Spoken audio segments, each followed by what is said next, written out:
Welcome back into Rounding Third Baseball, episode 276, all 30 teams off-season shopping lists. I'm Nick, and we have Harrison tonight. How are we doing tonight, Harrison? I am fantastic, Nick. Looking forward to doing a little shopping here. How are you? Doing pretty good. The same. It took me a while to do these slides, so I hope you all enjoy them. But yeah, a lot to get into. We've had a pretty crazy week, so let's dive in. But first, make sure you follow and like us on Facebook. You can subscribe on YouTube. You can also follow on Instagram, Rumble, and TikTok. You can also listen on Spotify and Apple Podcasts or wherever you get your podcasts. We also have our affiliate sponsors, Logitech, MLB Shop, and Lids. You can find these links on the tops of all of our socials. So if you do any shopping for these products, please do it through our links as we get a nice little kickback with no additional cost to you. Just a great way to support the show. Also have Rounding Third merch. You can check us out on Rounding Third Baseball on Etsy. Sweatshirts. English is hard. T-shirts and tumblers. Just another great way to support us, support the show, and you look great in some merch. And we also have Patreon. This is a small community that we're trying to put together that we put exclusive content out about upcoming guests, potential upcoming guests, and we're hoping to put Family Feud and Jeopardy there as soon as we get a big enough following on Patreon. So check us out there. Just another great way to support us and to build the baseball community. So check us out, Rounding Third on Patreon. All right, before we get into all of the news and the shopping list, I want to thank Nostalgic Baseball Geezer for quite the interesting last few days here. So he put together 12 of the best baseball minds that I've seen in a group chat ever. I mean, minus just mine and yours group chat, Harrison. But Which besides that, ever. Yeah, of course. But I mean, this has been incredible. So we are working on an all-time draft right now. We're about middle of the way through the fifth round. And it's wild, the names and the teams that are being put together. So this, like I said, Nostalgic Baseball Geezer kind of started this, got everybody together. It's him, Baseball History Dork, Romantic About Baseball, and the Baseball Book Club. So I mean, great baseball minds that span an incredible amount of baseball. I mean, it has been absolutely wild and intense. It's been. I mean, literally, I was telling you I had a meeting this morning for a couple of hours, and I stepped out of it to like 50 messages, and it's like 15% draft related, and 85% like baseball stories, trash talk, memories, baseball cards. It's the craziest just like baseball conversation ever. It's awesome. Yeah. The draft is incredible, but like the conversation, the banter is unbelievable. Yeah. So if you have not followed these other pages, do so because everybody has incredible content. It's such an awesome community that we're all kind of building together, and it's really cool to support these other pages as well because they put out some incredible stuff. So we will release it. I know Nostalgic Baseball Geezer is waiting for us to finish this so he can release all the lineups and have a great discussion because there's going to be so much baseball talk around these lineups when they get released. It's going to be fun. And if you go over to Nostalgic Baseball Geezer's page, I think he did release the first round where he picked catchers and first baseman already, so you can go get a sneak peek at how the teams are coming together. It's an interesting collection of some really older historic names, some more modern names. You can definitely tell the guys that are deeper history buffs than those of us like me who are not. But it's really cool, and everybody's got their own approach, their own style, their own favorite players. It's fun. Yeah, it's been awesome. So keep your eye out for that. Yep. All right, let's get into the new. There we go. Nostalgic Baseball Geezer will put out the second base and shortstop picks. That's cool. So pretty awesome. Yeah. All right, Stuff. Let's get over to the TV deals that have been released this past week here. So Netflix is taking opening night on March 25th. They're taking the Home Run Derby, and they have the Fields of Dreams game.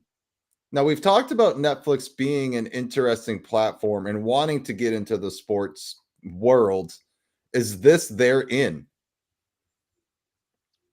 I mean, yes, Netflix has been trying to get into more live entertainment. They do the WWE stuff now on Netflix. Their Netflix is trying to get into other sports as well. They did the big roast of Tom Brady as a big, massive live event that drew a huge audience, as well as just a huge replay audience that picked up.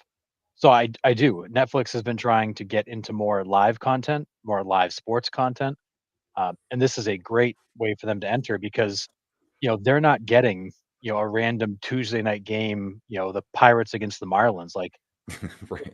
some of the best nights of the season that are going to draw huge crowds to Netflix. Yeah.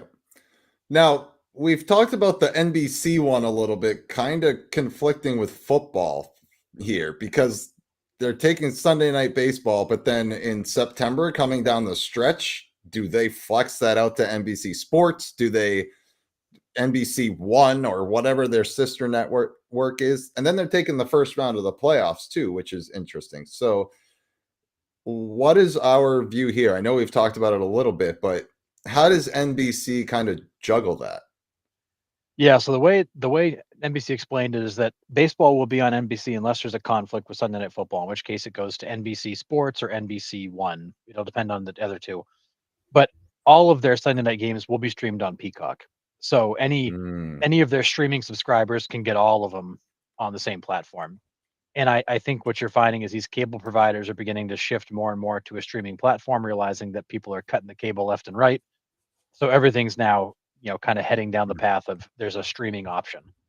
yeah, So, and NBC was deep with baseball for a long, long time and then fell out and moved on to other sports and they're coming back. In the meantime, ESPN's also now back in the fold and they're right. going to pick up out of market games and other things. So really in the end, MLB is going to get Netflix, NBC, and ESPN all paying significantly more than they got from the TV contracts last year, and all getting a certain slice of the programming.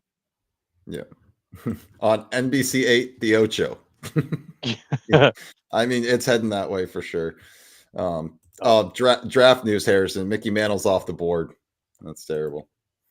I Well, mean, they're, it. I they're mean, thankfully, there's enough other good center fielders. I'm sure I'll make do because, of course, so for those of you that don't know, this is a snake draft, and every round we recalibrate. So, like in this round, it's third baseman to center fielder. I'm first, and then I'm last because it's a yeah, snake draft. yeah, So it's a challenge when you're at the ends of these things, sitting for there sure. waiting for your pick. Yeah. All right, let's get to some of the qualifying offers here. So you will see a couple of these guys on other slides later on because I wasn't going to go back and change them. So Brandon Woodruff accepts the qualifying offer. So does Gleyber Torres. Shota Imanaga. So that makes sense why he declined the option and the team declined it. They thought, he would just take the qualifying offer. And then Well, Trent Grisham also accepted. actually, the news out of Chicago was that came out a couple hours ago. They were shocked he took it. They did not expect Oh, Imanaga really? to take the qualifying offer. They did not necessarily want him to take the qualifying offer, um, because the way his deal worked is they had to pick up the option and add a year to his contract. They didn't want to give him more money, so they they mutually declined, made him the QO. He took the qualifying offer, and now he's going to make more money anyways. So in the end, Imanaga kind of got what he wants, another year in Chicago at a higher pay rate, and the Cubs are kind of sitting there going, "Oops, didn't think he'd take it."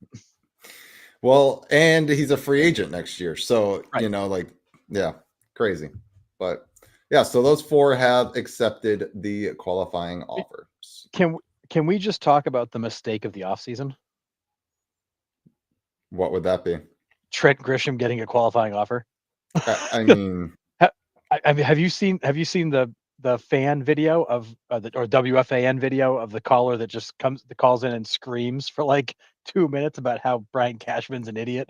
no, I haven't. I'll have to look that It's up. it's Yankees fans are furious because this guy's getting a $17 million pay raise next year. The Yankees are now saying they may be out on Bellinger because they won't have the payroll to pursue him. I can see And that. fans are losing their minds because Hal wants to put a clamp on spending, and then this guy just took the qualifying offer, which, if I recall, when we first hit the offseason, you and I both said if they make Grisham a qualifying offer, he's going to take it because Right. there's no way he's going to get that kind of money over a single year. Now, maybe he would go chase a longer term contract for a bigger overall guarantee, but it's kind of hard to turn away a guaranteed $22 million for next year, and then or versus going and hitting the market not knowing what you're going to get. So Mike saw it. It's hilarious. Yeah. Yankees That's fans are funny. furious because Cashman screwed up because Yeah. everybody in the world, including, and we called it the minute it came out, Grisham was always going to take that QO. He Right. was never going to turn down a $22 million offer to be your fourth outfielder. And now he might be your third outfielder because you may not be able to keep Bellinger after all is said and done. I mean, they want to stay under 300 million, so there's no way, right? I, No, I mean, you just gave Trent Grisham a $17 million pay increase. And oh, by the way, Garrett Cole's going to miss probably all of April and some of May. Rodon's going to miss all of April and some of May. Clark Schmidt's going to miss probably, it sounds like, through the end of May. So you also need to find pitchers to get you through April and May with the no money you have left and try to re-sign Bellinger. And you've got all this money tied up in McMahon and now Grisham, and you're still paying DJ LeMahieu. Like, it's a disaster. New York is in a really bad spot, and yeah, Yankees fans are losing it. as they should be. It's pretty inexcusable, honestly. That Trent Grisham will forever be the mistake of this offseason. That was a Yeah. massive oops Yeah. for Cashman.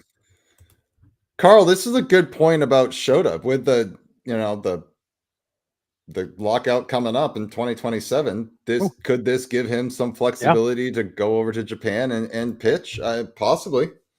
I mean, I don't know how that works with the union though, right? Like if his contract ends, would the union still allow him to go, or does he officially have to cut ties with the union to go play? How does that work? Like, I don't believe that he has to cut ties with the union to go play.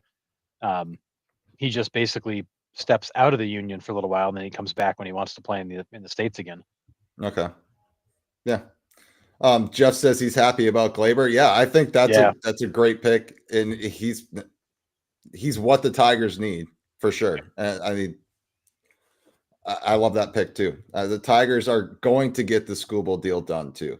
There's no way Skubal gets traded, so I'm with you. I think Glaber was a great move. Yeah, I think that's a good move. I do think that, given, Glaber's going to make more money, you're going to have to re-up Skubal. You've got Flaherty staying. I think the Tigers are going to be hard pressed to make any more moves, but maybe Little Caesars is doing better than we think, and the Illich family's got some money to throw around. Yeah. Captain, I love this for the Yankees. Not sorry. I mean, I'm not heartbroken for the Yankees at all, but they're in a really tough spot. Yeah. Did he Jacoby Ellsbury the Yankees? I mean, we'll see. I think Trent Grisham will still put up some numbers. I mean, he had a career year. Let's be honest, right? He did. But that ballpark also fits him. So, I mean, it could work out okay for the Yankees. The dude hit what, 34 bombs this year? Oh yeah, I mean he doubled his career high, and he just basically dropped and drove and launched him to right field. And the problem with Grisham is he's got declining speed, declining defensive skills, and he's not much of a hitter. But at Yankee Stadium, if you're paying a guy $22 million to hit 30 home runs for you, you could spend it in worse places than the Yankees have. But he was not part of their plan, and now he is at a much higher rate. Yeah. Yeah. Fire Cashman. What is this? Yankees worldwide? I mean, Harrison and I have been vocal about this. As much as we are Red Sox fans, we just don't feel like the Yankees can get there with Boone on the bench and Cashman in the front office. They make the same mistakes over and over and over again. And as much as us Red Sox fans love to see that, like as baseball fans, the Yankees, evil empire isn't really a thing anymore. They haven't won. Yes, they've gotten to the World Series a couple times, but they are not the same organization with those two in leadership spots. They're not. No, I mean they've proven time and time again, and Cashman's been there for a long, long time. This is not like it's a new thing. Boone hasn't been there quite as long, but Cashman's been there a long, long time, and it's been a pretty steady pattern of questionable roster construction and falling short of expectations. And at some point, you got to look at the GM and be like, dude, you just can't get it done. Yeah. So And I don't know. George wouldn't have. I mean, Hal is definitely not his father. George would not have tolerated this long. No, not even close. Yeah, preaching to the choir. All right, good. We got a Yankees fan in the chat. Okay, Amen. we got it. So we're on the same page there. Good. Yeah. Ryan. Well, Grisham will also fill the assistant to the traveling secretary role. I mean, he's got to earn his money one way or another. I mean, I get it. Yeah. All right. Rizal Iglesias is back to the Braves. So kind of the first shoe to drop here in the offseason. He was offered money by the Blue Jays and there was one other team. What was the other Dodgers, team? Blue Jays and Dodgers offered him exactly the same deal, and he picked to go back to the Braves. Shocker, the Dodgers were in there. But yeah. Never saw that coming, right? Is this good for the Braves? Or is this better for Iglesias? I think it's good for both. I mean, Iglesias has been really good for them for a long time. Still very dependable. Still knows how to close out games. And it's thankfully for the Braves one area they don't generally have to worry about in terms of health and consistency. He's just been that guy. Yeah. And 16 million bucks, that's, for a closer, that's pretty good money. But Iglesias is going to earn it. He does for them every year. Yeah. Chad, this is a fair question. Who's more unfireable, Cashman in New York or Cora in Boston? Wow. That's a tough one. I'm going to go. Go ahead. Go ahead. No, you go. I'm going to go Cora in Boston. Yeah, I was going to go the same way. I feel like no matter what happens, nobody ever says, geez, Alex, you're not doing a good job. It's just like everybody wants to pat him on the back and send him on his way. Yeah. So I feel like it's probably Cora. Yeah, it's Cora's team until he decides he's done with it.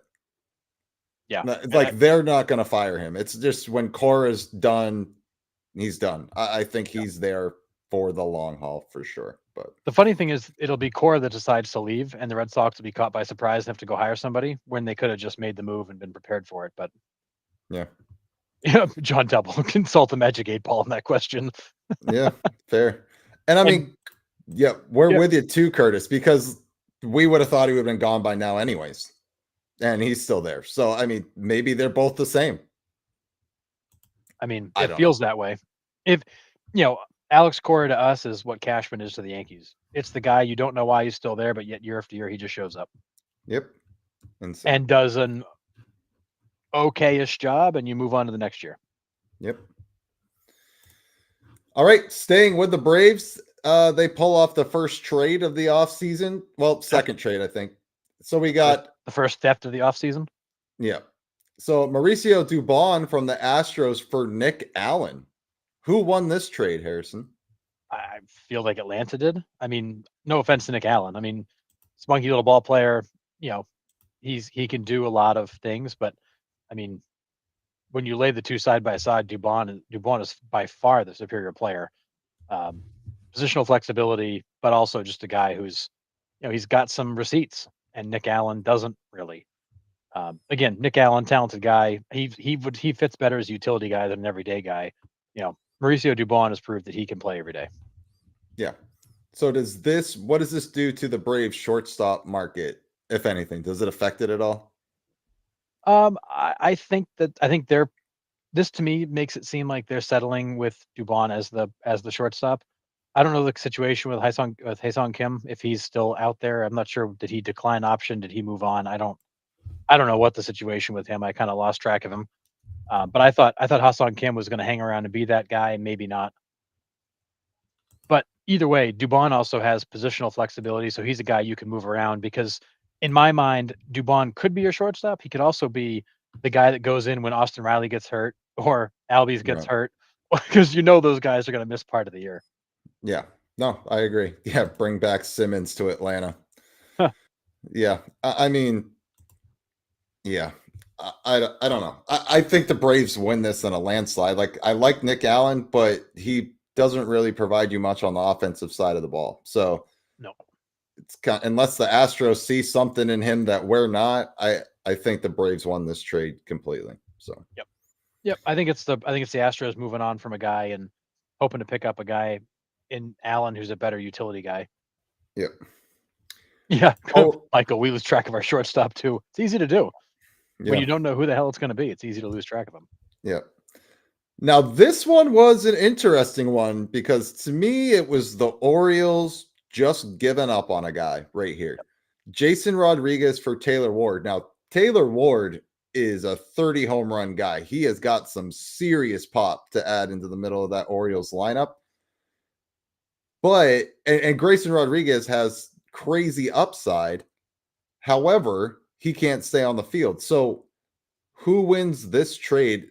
I'll say short term and in the long haul, because they might be different answers. Yeah, I mean, I look at it. Taylor Ward's got one more year, and then he's a free agent. Um, I'm sorry, no arbitration for. So he's two more years of control. Sorry, 2 more years of control. Um, so you got a couple years of control of Taylor Ward at $11-ish million, which is not terrible for a guy who did what he did. Grayson Rodriguez, who's proven to have great stuff, but can't seem to make more than 20 starts in the season. Missed all of last year. I feel like the Orioles win in the near term because they're going to get a steady bat. The Angels may win in the long run if Rodriguez can finally get on the field. He has shown that he has great stuff. He has shown that he can be a major league starter. He just hasn't been able to show it enough. So I think it's the Orioles, to your point, kind of throwing their hands up, saying we need reliable pitching and we'll find it somewhere else. And it's the Angels saying, well, we've got other guys that can hit. We're going to stockpile some arms and see what we can do. Yeah, and I think this is the ultimate Hail Mary, like pardon the pun with the Angels reference there, but the ultimate Hail Mary for pitching because let's face it, the Angels aren't going to get pitching on the free agent market. This is them saying to the rest of the league, we don't have a shot in free agency to bring anybody of talent in. Maybe I'm wrong there. I don't know. But this is them hoping that they can get a change of scenery helps Grayson Rodriguez get on the field and stay there. And if it is, then that's a pretty big anchor you're adding to that rotation of a team full of young guys that could start moving this organization in the right direction. Just it's too many question marks for me. It really is. And to give up Taylor Ward, a big offensive guy in your lineup, for a huge question mark to me is an interesting move for on the Angels side. The Orioles are like, yeah, I'll take that every day and twice on Sunday. But I mean, I don't know. It's a weird one for the Angels, but long run could work out for their benefit. But like I said, it's an absolutely Hail Mary shot for this. It is. I mean, and the other piece of this too is that Taylor Ward's going to be a little over 11 million this year. Grayson Rodriguez is going to be like 800 grand. And the Angels are taking the stance of, well, we're going to take that $10.5 million or so in savings, and we can actually go now and try to get a pitcher too on the free agent market. Maybe not one of the top arms, but maybe one of those guys in that second tier. And now all of a sudden we've turned Taylor Ward into Grayson Rodriguez plus another arm. And when you kind of smash that deal back together, it doesn't look so bad. I do think Rodriguez has a future, and it could be a very bright future. But like you said, we just don't know because we haven't seen enough of him. Yeah, interesting for me, but it was kind of cool, like listening to or seeing the debates online because a lot of people were both ways, kind of like we are. Like we could see it panning out for both, but yeah, and Captain, this is a fair point. Angels are not good at this type of thing historically anyway. So not a great track record. I mean, honestly, Ryan, if there was a way that someone would take that contract, absolutely should have thrown in Rendon for some of those nacho helmets. Yeah. I mean, if I'm the Angels, I am throwing a party on the last day of this 2026 baseball season because that Rendon contract is finally over. Yeah. I mean, that has been the biggest anchor around that organization's neck for so long, and will go down as one of, if not the worst contract in baseball history. Terrible. Oh yeah, and I think that one blows the Jacoby Ellsbury one out of the water. Not even close to me. I mean, Mike Hampton, Jacoby Ellsbury, those guys are all off the hook. It's Carl Crawford, Pablo Chris Davis. Sandoval. I mean, there's so many. There's so many bad ones, but Rendon's going to be up there as one of the worst ever. Yeah, brutal.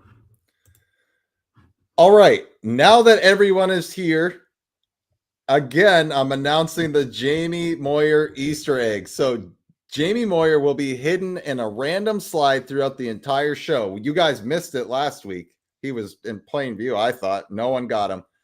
So the viewer that spots him the most between now and the start of spring training, each episode, the first person to ring it in the chat with the timestamp will get a point for that week or for that episode. The one with the most points by the time spring training starts will win rounding third merch. So keep an eye out for Jamie Moyer and the slides every show from here until February. And this slide doesn't count for the record, guys.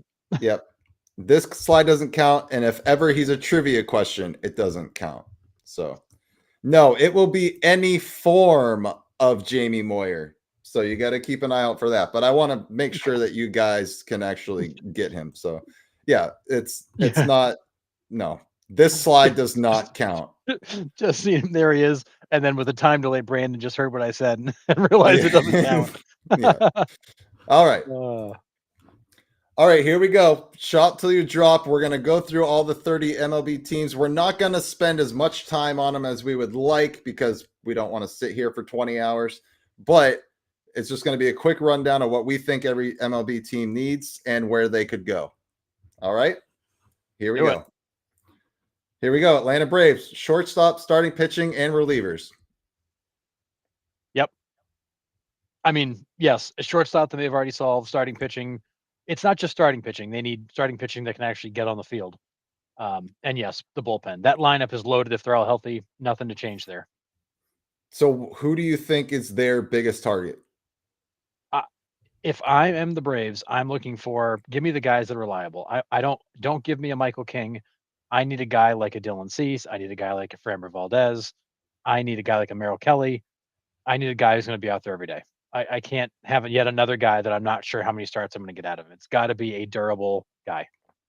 I'm with you. I think in our picks, I think I put Dylan Cease here because it was a dependable starter that makes 33 starts a year. So they need a better medical staff. Yeah, I actually do have a medical. I have a medical slide in here. It's for the Texas Rangers. We'll get to them in a little bit, but yeah, pitching needs all the pitching. Everybody's with us. We're pitching. Yeah. So and I wouldn't rule out the Braves trying to solve the pitching through trade either. I think that they're going to explore those options too.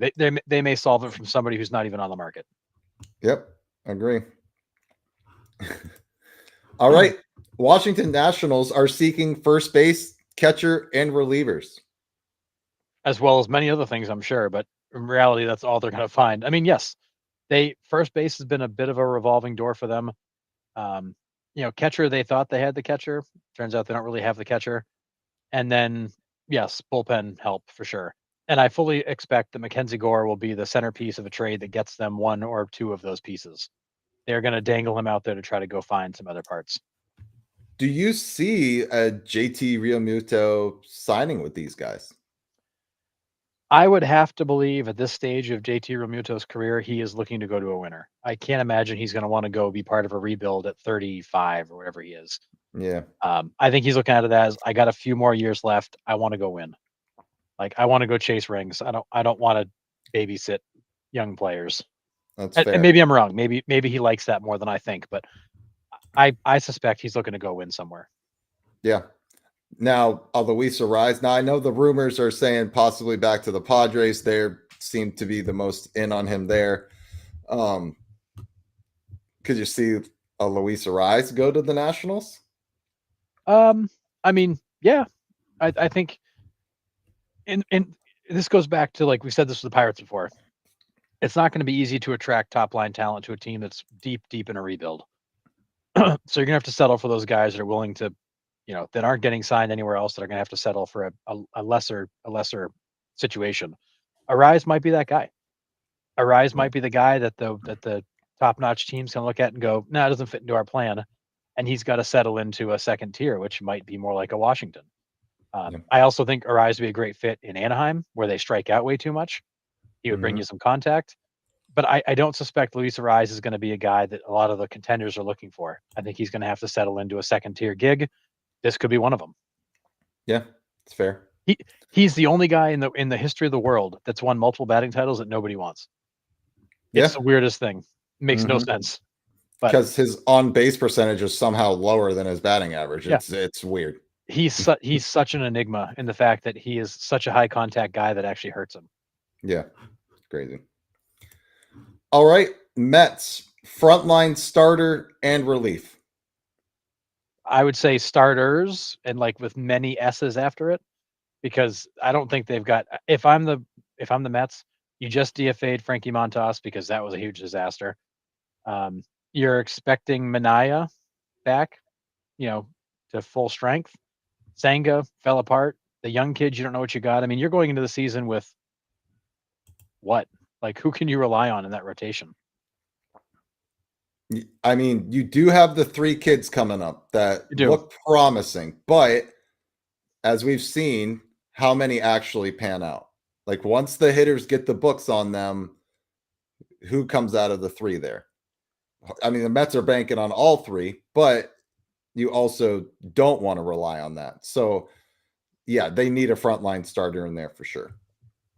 Yeah, I mean David Peterson, Mania, Griffin Canning, Kodai Senga, McGill. Then you got Rayleigh, Tong, McLean. I mean, you have some talented guys, but you just don't know what you've got there.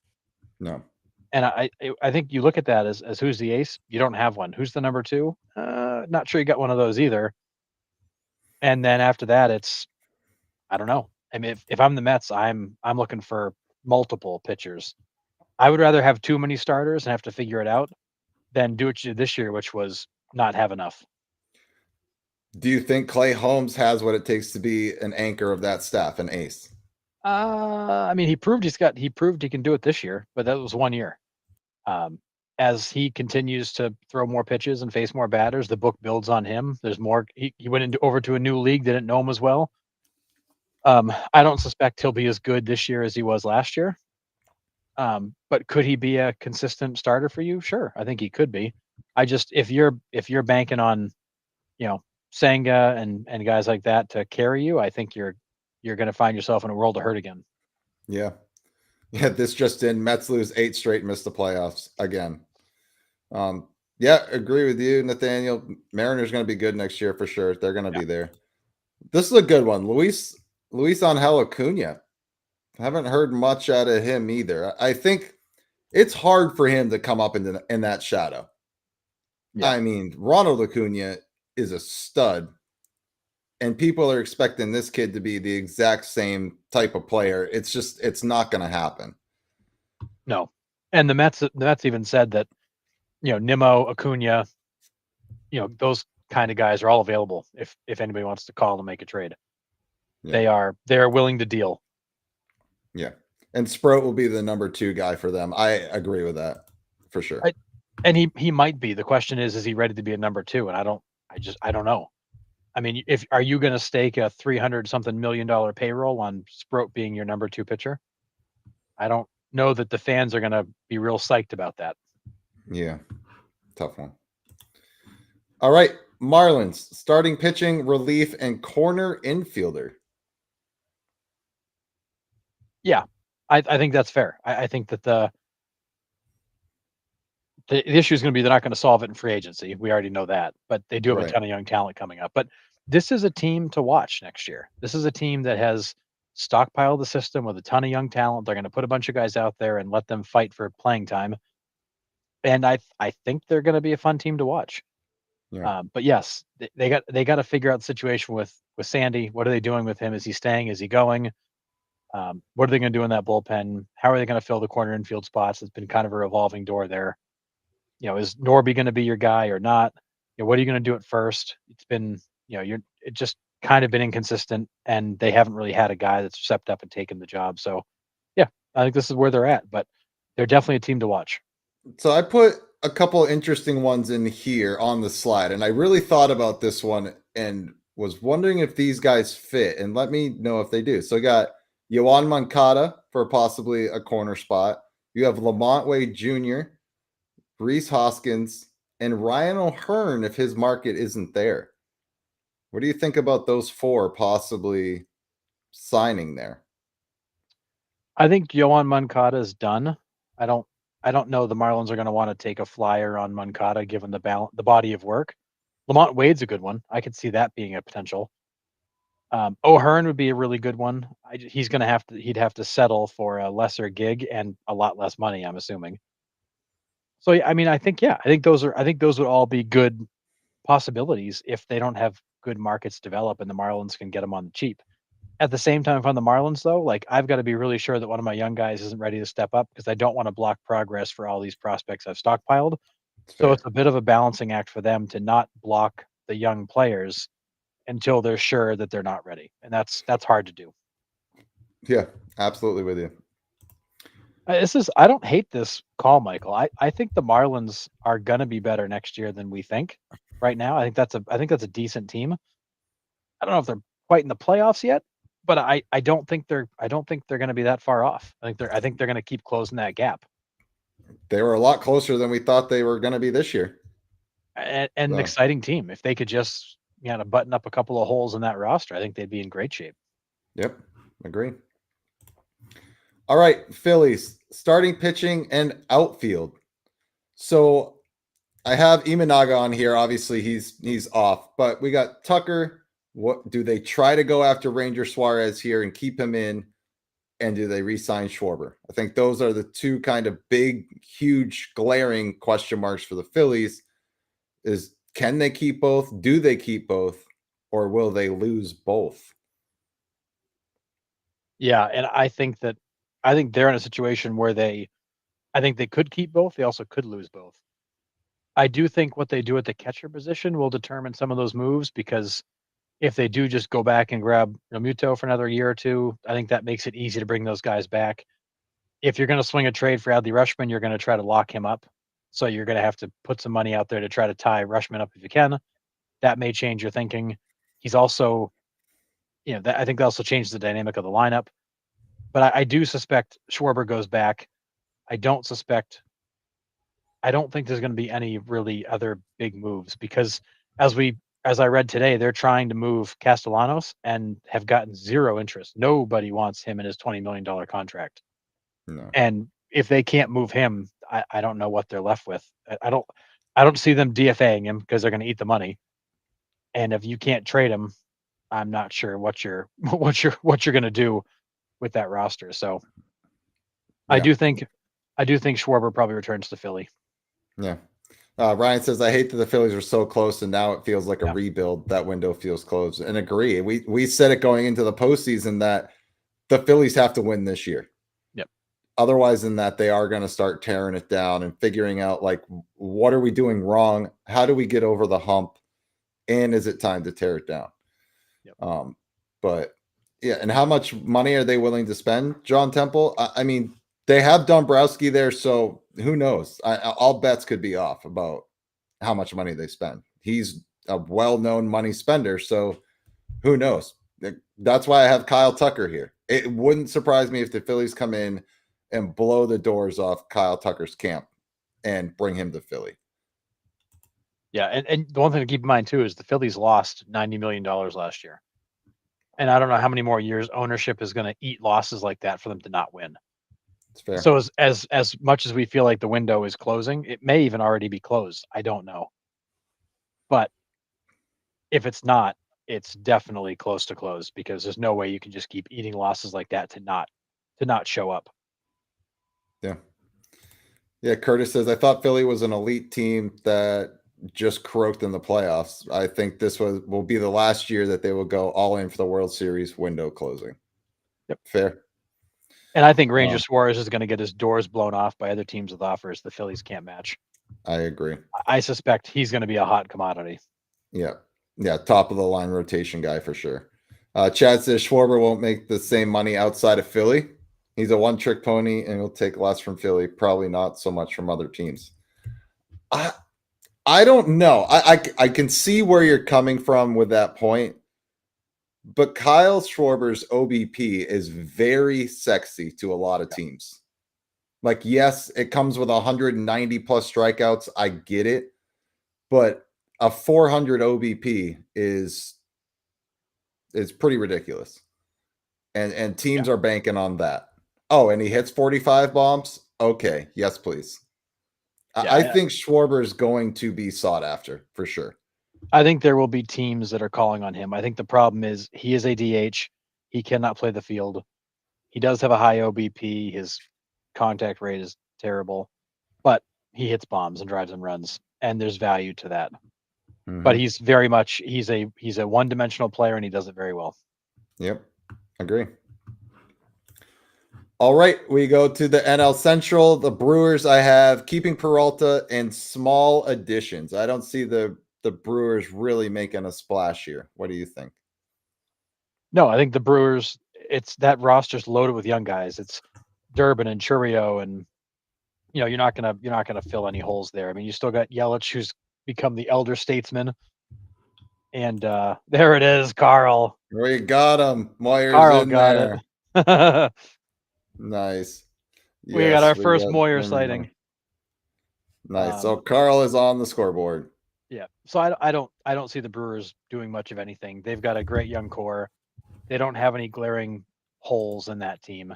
I think another year of seasoning for them will be good. Yeah, I agree. I mean, I don't think the Brewers have to do too much. I mean, they got Woodruff back, and I think that was a big one. They keep Peralta there. I mean, they didn't deal him. So for me, I think they're looking to keep him in Milwaukee. Yep. So I think that's what they have to do. The small additions, I don't know exactly where they need to kind of plug holes, but they will. The Brewers always do that. And who knows? They probably have another young kid in the pipeline. So, yeah, not sure, but I think those are their top priorities. Yeah, Is and Peralta. I think the Brewers are one of those teams that they're going to kind of sit back and let the market play out, and then at the end they're going to see kind of what scraps are hanging around, and say, okay, like what makes sense for us, like what can we get for cheap that can slot into our lineup and fill the hole. Because I do agree with, Cap and first base is still a little bit of a question mark for them. Like it's not a solid position. Um, but I don't think they feel like an urgency to go do something big either. Like they could probably fill it internally, or they'll see who might be hanging around at the end that they Yeah. could grab for cheap. What if the Brewers got Schwarber? That'd be They nuts. need a scary bat in that lineup. I mean, would that classify as a scary bat? I mean, Yep. Schwarber classifies as a scary bat, but he's like a polar opposite of what that team does. Hmm. That team it's a lot of contact, it's a lot of deep counts, it's a lot of putting pressure on the defense, which Schwarber doesn't do. Schwarber, Yeah. it's a strikeout or a home run with maybe a few singles sprinkled in. That's what you get, and he'd be polar opposite to what that whole lineup does. Which maybe in some ways that would be a good thing. I don't see them wanting to introduce that dynamic. Yeah, Curtis, I agree with your point 1,000% here. Harrison and I were sitting here down the stretch being like, this Brewers team is ridiculous. They beat you in all aspects of the game. They outpitched you, they outran you, they out defensed you, for lack of a better word, I guess. Played better defense than everybody. The Brewers were complete. They looked like they were going, and then the Dodgers were like, oh, hey, guess what? We're all healthy, so you can forget that. But I Like, mean, yeah, I don't know what the Brewers have to do to get over that hump. I mean, at this point, it's almost comical that they get into the first round and then just get bounced. Like you can't expect them to keep going. yep. Do they change their philosophy and start bringing in free agents? I don't know if they have the money or the cash flow to do that. I don't know too much about the Brewers' backstory to make that call, but I don't know. They're an interesting team to me. Yeah. Well, and Matt Arnold, the GM, who I guess he's now the president of baseball or ops now, who's now won executive of the year twice, back to back, 24, 25. I agree with what you're saying here, Ryan. And adding a 3-run bomber for United would help, but he is kind of almost like a Billy Bean disciple in his thoughts around, you know, contact, putting the ball in play, getting pressure on the defense, hitting balls in gaps. He's kind of like bucking the trend of wait for the 3-run home run that a lot of these teams are built on, and transitioning almost to more of an old school approach, which is, Yeah. kind of the small ball world of, hit and run, ground balls, put pressure on them, make contact. I don't know that Schwarber fits into the mold that they've created, but it would definitely be interesting to see that sort of player in their lineup because it would be a completely different dynamic with Schwarber in there than it is now. Yeah. 1,000%. Yeah. All right. Cardinals move Arenado and Gray. That's really, I think, the only offseason things I have for the Cardinals at this point, with Heimblum taking the helm.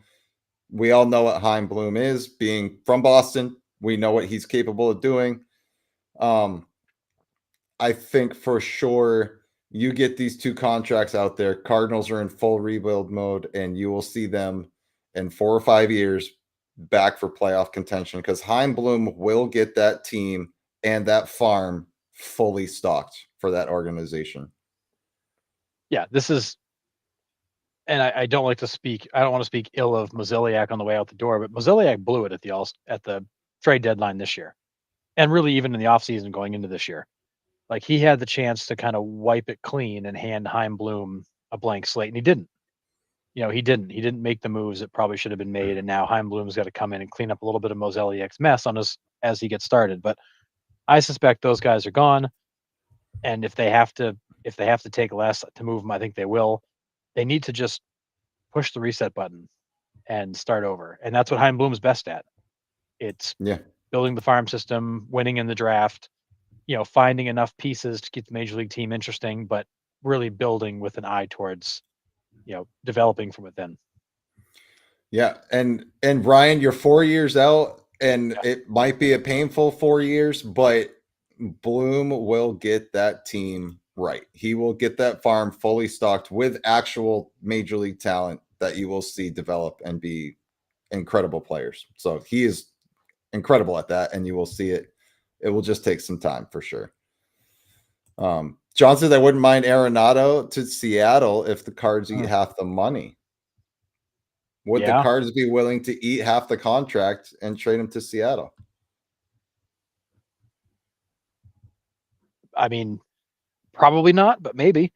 Or would they just be willing to trade off the whole contract and take lesser return in the trade? I don't There's a couple ways to get at that, but maybe. I mean, I think that Heim Bloom's going to explore all options to move him out just to try to start over. Yeah. Steve, I don't know their current status in their farm system. Do you know that right off the top of your head, Harrison? Or they're like They middle of the pack? they were last I saw they were kind of middle of the pack. They were a little bit heavy on pitching and a little bit weak everywhere else. They were Yeah, they're ranked anywhere from like 11 to 15. Okay.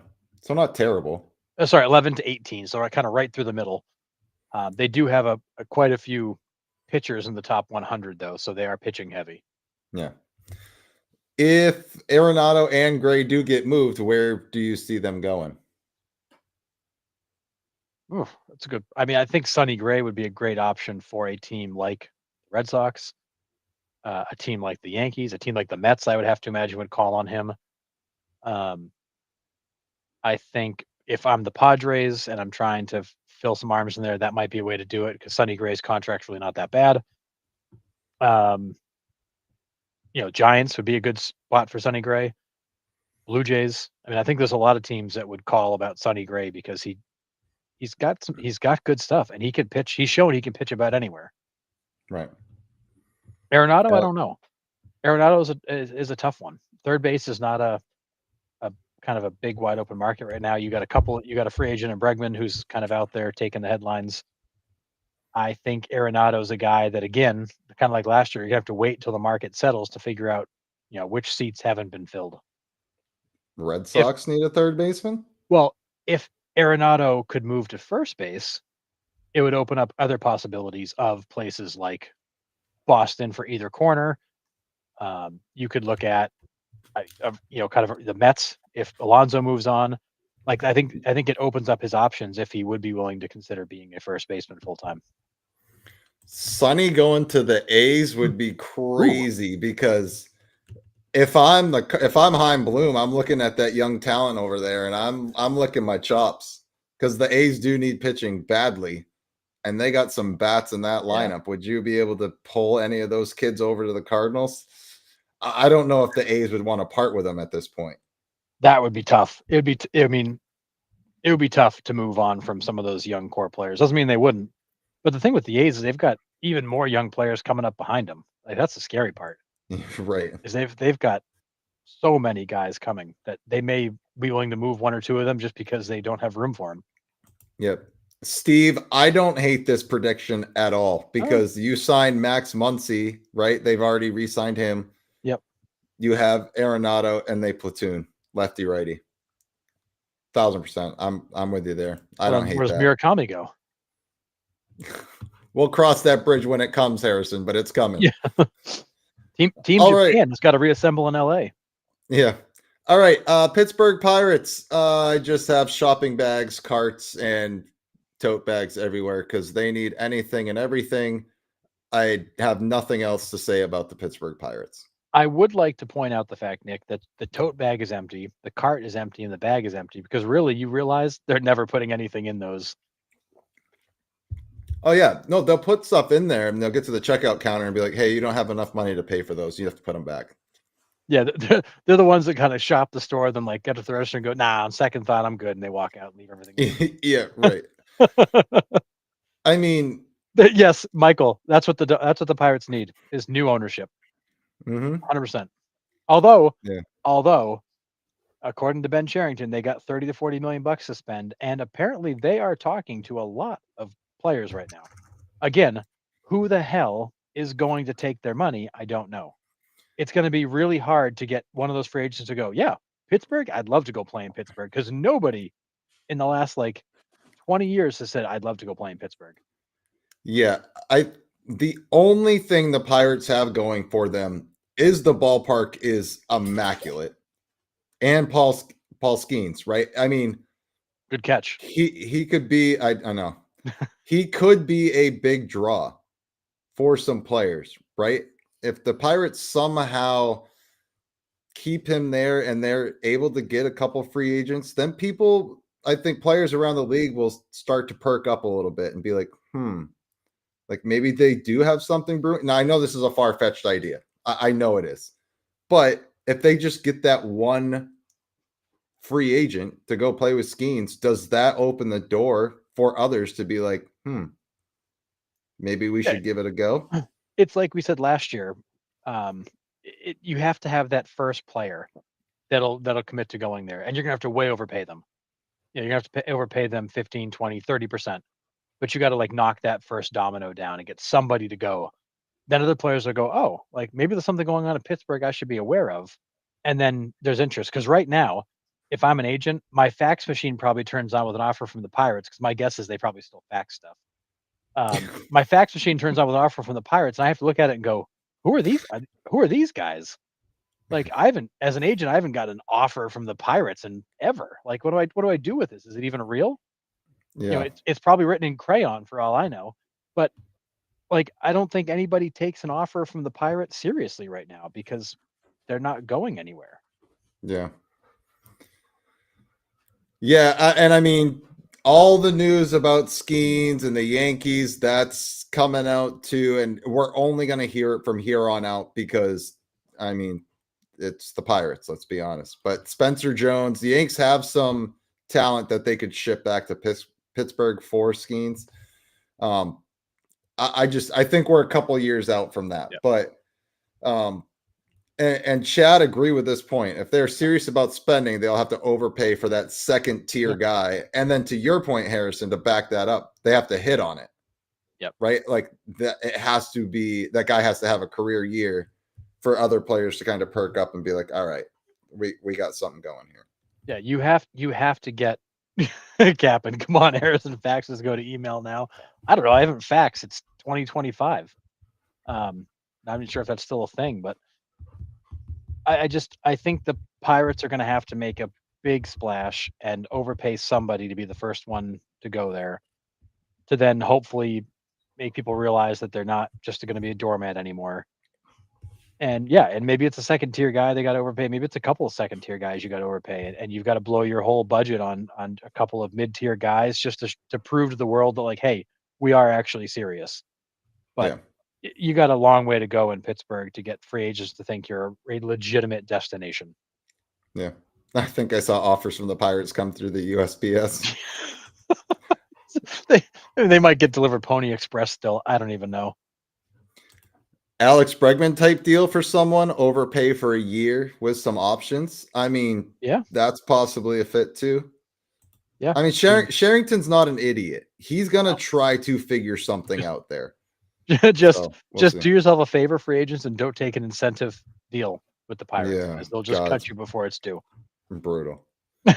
Just don't make sure there's no incentives in that deal. Yeah, Need O'Neill Cruz on Adderall. yeah, That guy has fallen a long way, a long ugly fall. yeah. It still hit some absolute tanks, but yeah. All right, let's get to the Reds bullpen and defense for them. And they're also a health team for me for their starting rotation. Yep. They got to keep everybody healthy because they have some great arms in that rotation. They just can't stay on the field. And they Yep. need to shore up their defense for sure. The defense is not good, and unfortunately, one of the worst of them is Ellie. But you have to take the good with the bad with him. And he's coming off a down year overall. The offensive numbers were down, the defensive numbers were slightly better, but still not very good. I think we'll get more out of him next year, but they desperately need arms. They need those young guys to be healthy and pitch. And the defense, yeah, the defense is just bad all around. Yeah, Yeah. you got to give Tito the basic building blocks here to make this team a year in, year out contender. Yeah, Schwarber's been a name that's Yeah. been thrown around in Cincinnati. That could give them the extra boost. I mean, didn't really expect them to stay in the playoffs this year. They got there. Tito got them there. He will develop that team some more. So the Reds are going to be a contender for the next few years for sure. Yeah, definitely a team to watch. Yeah. And in a division that's nobody's really running away with it. It's still very much open. Right. All right. Pitching and not opposed to a position player. So with a lot of question marks in that rotation, Imanaga, settles a little bit. I mean, still gives up more bombs than I would like to see. Yeah. He gave up 31, but with Justin Steele and his injury stuff, where do the Cubs go in their offseason? When does Justin Steele due back? I do not know. Because I feel like nobody's talked about him like at all, and I feel like, did he disappear? Is he still around? Okay, I guess they're saying April. They expect him to be back sometime in April of next year. So okay, so you'll have Steele and Shota again, and then Boyd and kind of the rest of the rotation. So yeah, I think you're still very much need pitching, and you've got to fill the spot that Kyle Tucker's vacating. You can't just plug anybody in there. Like you need somebody that's going to put some numbers up for you, because that offense, when Pete Crow Armstrong faded and Kyle Tucker hit a slump, that offense died. Like it just flatlined. Well, and Seiya too. Seiya had a hot Seiya start, too. and then Yeah, just kind Seiya of too. faded So off too. I feel like that whole offense just like went to sleep, and you didn't have anybody that can get them out of it. But you look back and you had a bunch of guys that had good seasons, but it was just a tale of two halves for them, and they got to find a way to balance that out. Yeah. Do you see a Schwarber reunion with them? I could totally see a Schwarber reunion with them. I don't. I mean, he would be cheaper than Tucker, so you'll get some power back. He doesn't offer you anything that Tucker does, so he doesn't solve your outfield problem. But I think that he would be an interesting addition to that team. His high OBP and power at the top of the lineup would probably be a good thing for them, because that's one thing the Cubs struggled with a little bit, was getting guys on base at the top of the lineup. So maybe. I mean, I wouldn't rule that out. Yeah. Merrill Kelly, good fit there. Zach Gallen, good fit. I think this would be a great place for a guy like Zach Gallen to go and just refresh and start over.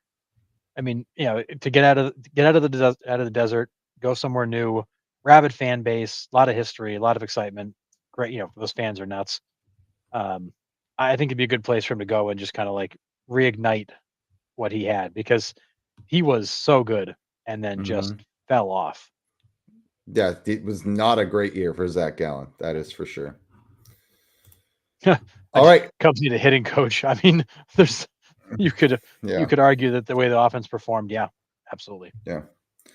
All right. San Francisco. Now, these guys have always been the sleeper in the offseason. Like their track record's not been great for free agency the last 3 or 4 years. Yes, they landed Willie Adames last year. That's their first free agent that they've landed in quite some time, like significant free agent.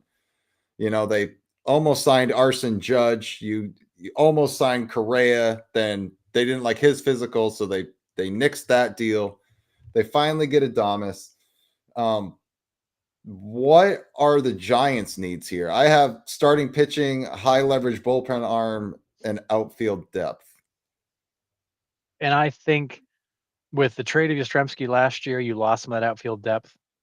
The bullpen was a question mark, and the starting pitching for sure, because you're losing Verlander, who may or may not return. It sounds like Scherzer might want to go there, but you don't you need like higher end starting pitching. You need to go and get a Ranger Suarez or somebody like that to really be a strong number two, or even maybe be the one, and Logan Webb becomes the number two, and have that 1-2 punch at the top of the rotation. The Giants the Giants have it's always felt like the Giants have been like one piece away. It's like Mhm. one year it's a hitter, one year it's pitching. Like I feel like they're consistently like one piece away from being able to get over the hump. And I agree, Ryan. That's why I said it earlier. I think Sonny Gray would be a really interesting fit here that they could probably get for not too bad a return. Who would fit right in? And I mean, I would think a lot of pitchers would like to go to San Francisco and pitch in that ballpark. It is massive, Yeah. and and a nice spot to go and be able to make a mistake and not worry that it's going to land 50 rows deep like at Yankee Stadium.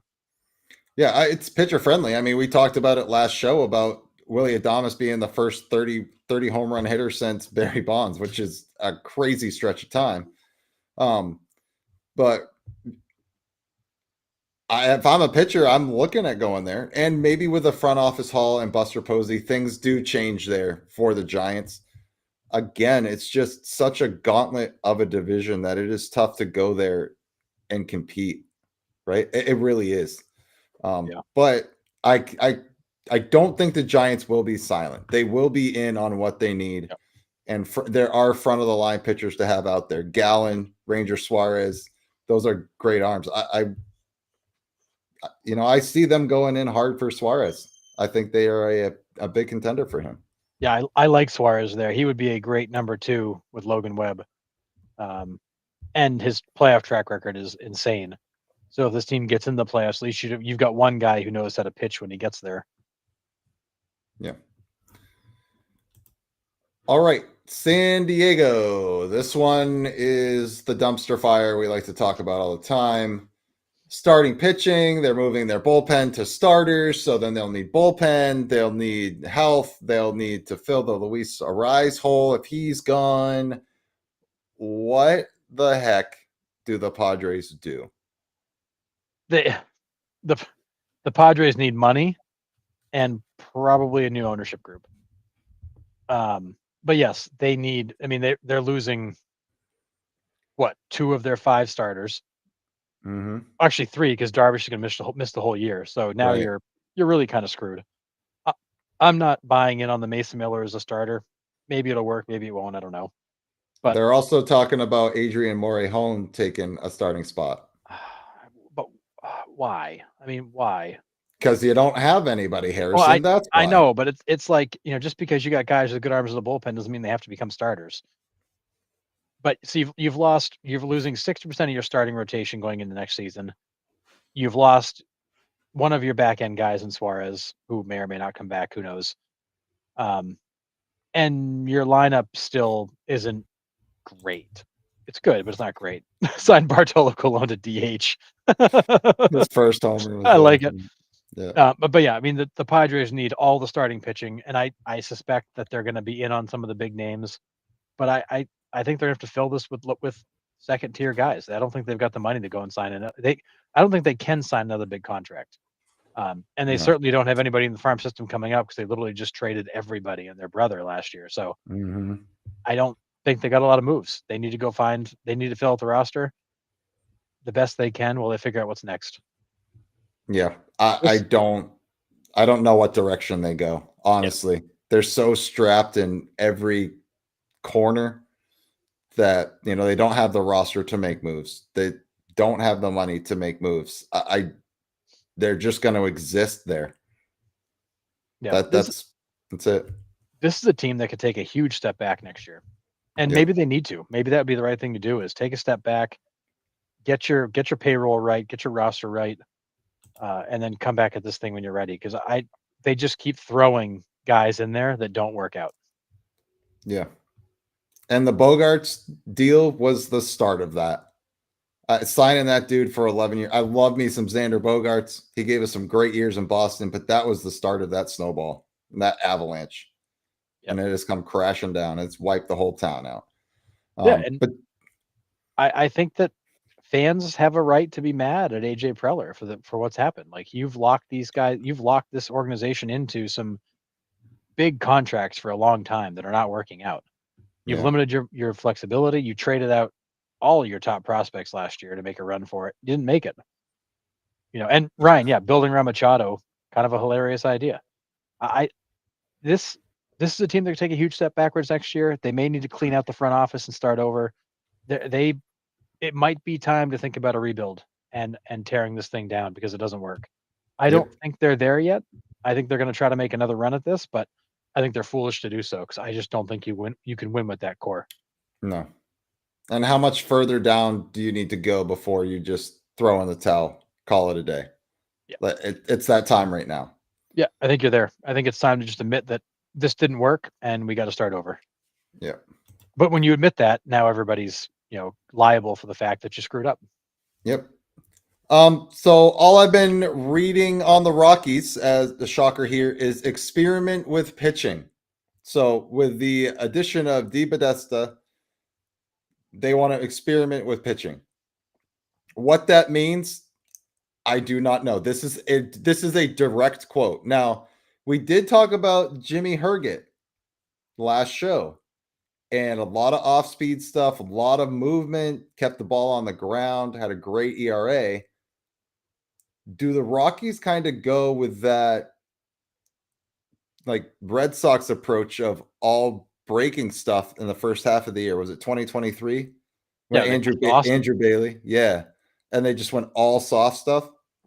Is Yeah, that something? Tanner Houck, Cutter Crawford, those guys had incredible years by pitching backwards. Right. So is that what they mean by experiment by pitching, or are they talking about throwing in Ezekiel Tovar in the fourth to see if he can get some outs? Yeah, Like, they're gonna throw pitches, in that looks like a football snap. They're gonna throw overhand, underhand, sidearm. I mean, this is, I mean, it's a joke. This is you brought this guy back from the NFL in DePodesta, so you can have a strategy of experimenting with pitching. It's like, dude, the experiment's already happened. It's been happening for over 100 years. You need to go get guys that can do it, and right? that's where we're at. We're not experimenting anymore. We know what works. Yeah, So let's not try to recreate the wheel here. yeah, And that's their strategy is to experiment with pitching. It's mind boggling. yeah. John Carter, experiment with pitching, meaning they're actually going to try to do it successfully. Steve says experiment with pitching equals pitchers are going to throw with their left foot this year. Start getting ready to Oh, move to Portland. I'm they're not going real. anywhere. But You don't think so? no, They're going to stay right there in Denver. I think they're gonna stay right there in Denver. That is a market that MLB wants to be in. Well, it's literally in the middle of nowhere. But I mean, you're not wrong. So Seattle, arguably. Seattle's on an well, island all by itself up there too, but yeah, it's I just honestly, they're not gonna sign anybody. They've got some young talent coming, not much. But in reality, like they need to look at what was working with Herget. They need to look at guys that can throw, good breaking stuff, good off speed stuff, sinkers, Stop bringing in guys that throw four-seam fastballs as their number one pitch because they're just going to get launched. Yeah. The best pitch to get fly balls in is a four-seam fastball. That's the pitch you throw to get fly balls. Yeah. Just make these guys throw sinkers, changeups, curveballs, sliders. Just work with movement so you get more ground balls. Yeah. They're going to throw nothing but eephus pitches. That would be incredible. Sure. I mean, that might work. I mean, Yeah. it can't be any worse than what they did last year. And Curtis, we talked about this, man, a while back, but it was like, if there's any field in the MLB that would need a roof where you could actually control maybe the ball flight a little bit, I mean, you could in a dome possibly. So, I mean, make the whole thing a humidor. You don't even Yeah. need balls in a humidor. Make the whole building a humidor. right. I agree. They're not moving. No. I definitely agree with both of you. They're definitely not moving. But at what point, like, what do the Rockies have to do if they can do anything? If I'm Paul DePodesta and I'm gonna experiment with pitching, which is hilarious. If I'm the Rockies, I'm gonna look at all of the non-conventional things I can do. I understand I'm in a ballpark that plays much differently than the rest of the league. I understand that I've got significant constraints. I understand I got a farm system that's relatively lean. I don't have a lot of moves here, but I can experiment with unconventional things, and that is things like playing small ball, things like adding speed to the team, things like adding contact to the team, things like getting more pitching in there that isn't just throwing four-seam fastballs at 96 miles an hour. Guys that can throw sinkers and off-speed stuff. Guys that can throw from weird arm angles.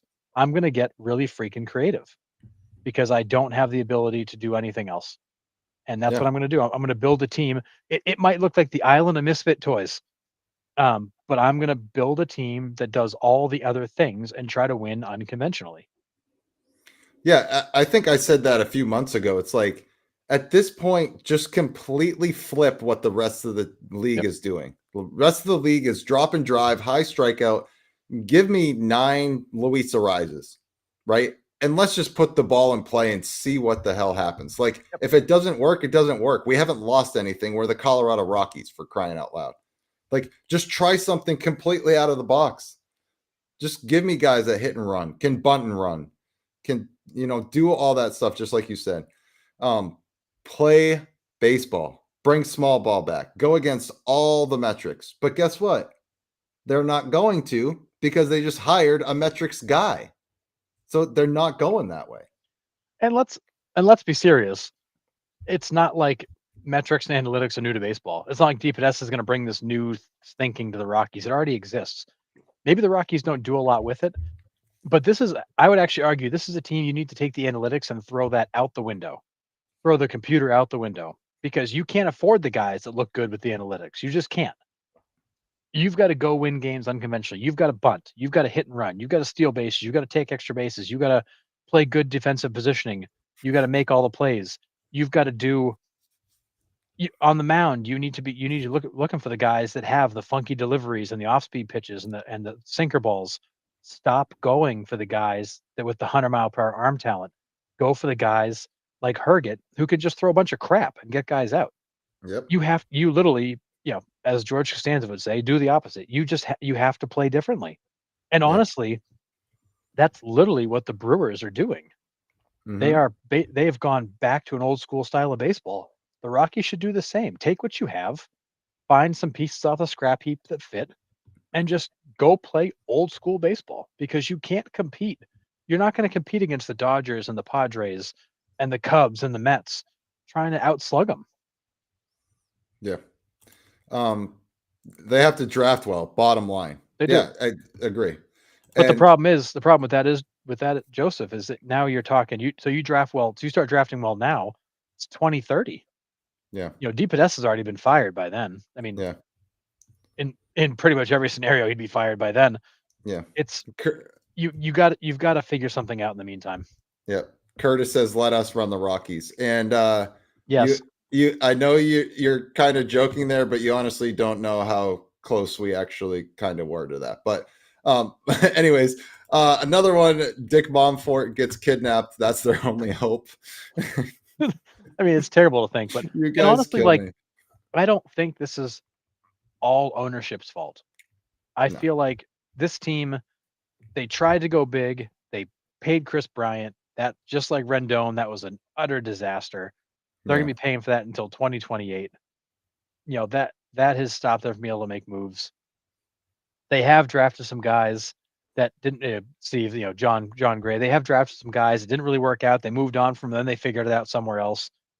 Um, the Rockies have lacked for so long a general manager that actually can get outside of the box and be a little creative. They've lacked a development system that actually can take players to the major leagues. And honestly, I love Bud Black, but I think they lacked coaching at the major league level to help these guys further develop when they got there.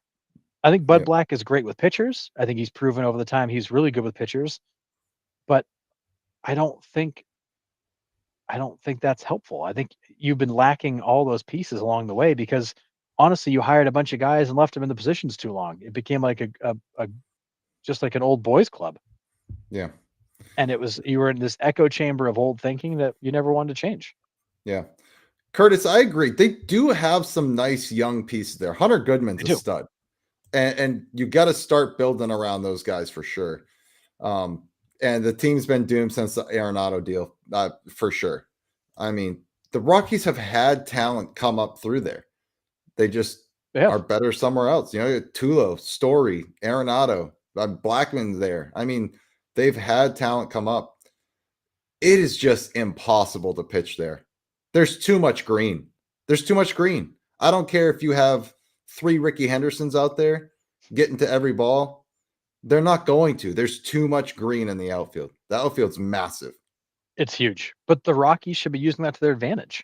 Agree fully, and they don't. Bring back the slash. Like there's so many, like John was saying, kind of along the same lines as me. Get the slashes and speedsters, sinker ball pitchers, and just play chaos ball. Just get guys on base, bunt them over, you know, slap balls to the hole. Just you have to do something different. You can't just expect to. You can't compete against the Dodgers and the Mets with what you got. You've got to just No. play differently. And honestly, Yep. I think a team that was doing a bunch of bunting and hitting and running and stealing bases and you know a bunch of the kind of the old slap and tickle, that would be, for some of these teams, that'd be incredibly hard to defend because they're not built for that anymore. No. When was the last time a team dropped down more than one bunt in a game? I mean, And how many times did they successfully get the out? Not right, many. right. I mean, just create chaos. Make teams play you differently. I Yeah. think it'd be a hell of a lot of fun to watch. I think fans would watch it, and I think you'd actually be somewhat successful because you would have teams trying to guess what the hell you're going to do next because they just don't know. Right. Yeah. I agree. It could it I think it's the only way the Rockies can salvage anything there while they try to rebuild. Yeah. Agree. All right. Dodgers, I'm not going to spend a lot of time on here because it's Tucker, it's Murakami in the bullpen. Yep. That's really it for them. Sign 5 more closers, 2 more huge contracts, and let's go. Yeah. So that's it, right? Yep. Nothing That's it. really else to the Dodgers. So sorry, Dodgers fans. Arizona Diamondbacks, starting pitchers, bullpen, and rebuild question mark with a lot of question marks around Ketel Marte's name is flying everywhere right now, and as it should every offseason. All 29 teams should be looking at this guy. Do the Diamondbacks rebuild or do they try to retool and go back at it? I don't know. I mean, this is a team in kind of a weird spot because they've got a good core. A You've got great guys core, I would you got say. guys you can build around. You got Perdomo, you got Corbin Carroll, you got those 2 guys alone are enough to build around. You do still have pitching.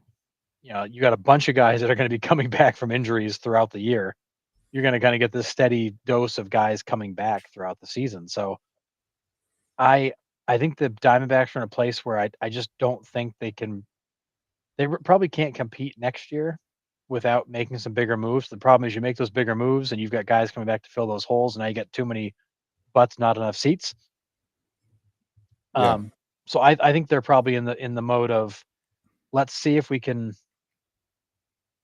uncomplicate the situation a little bit by moving a few pieces around, bringing some pieces back in, and just finding a way to survive until all these players come back and you're at full strength in, the second half of the year. Because I think the first half of them is going to be ugly as until guys start to return.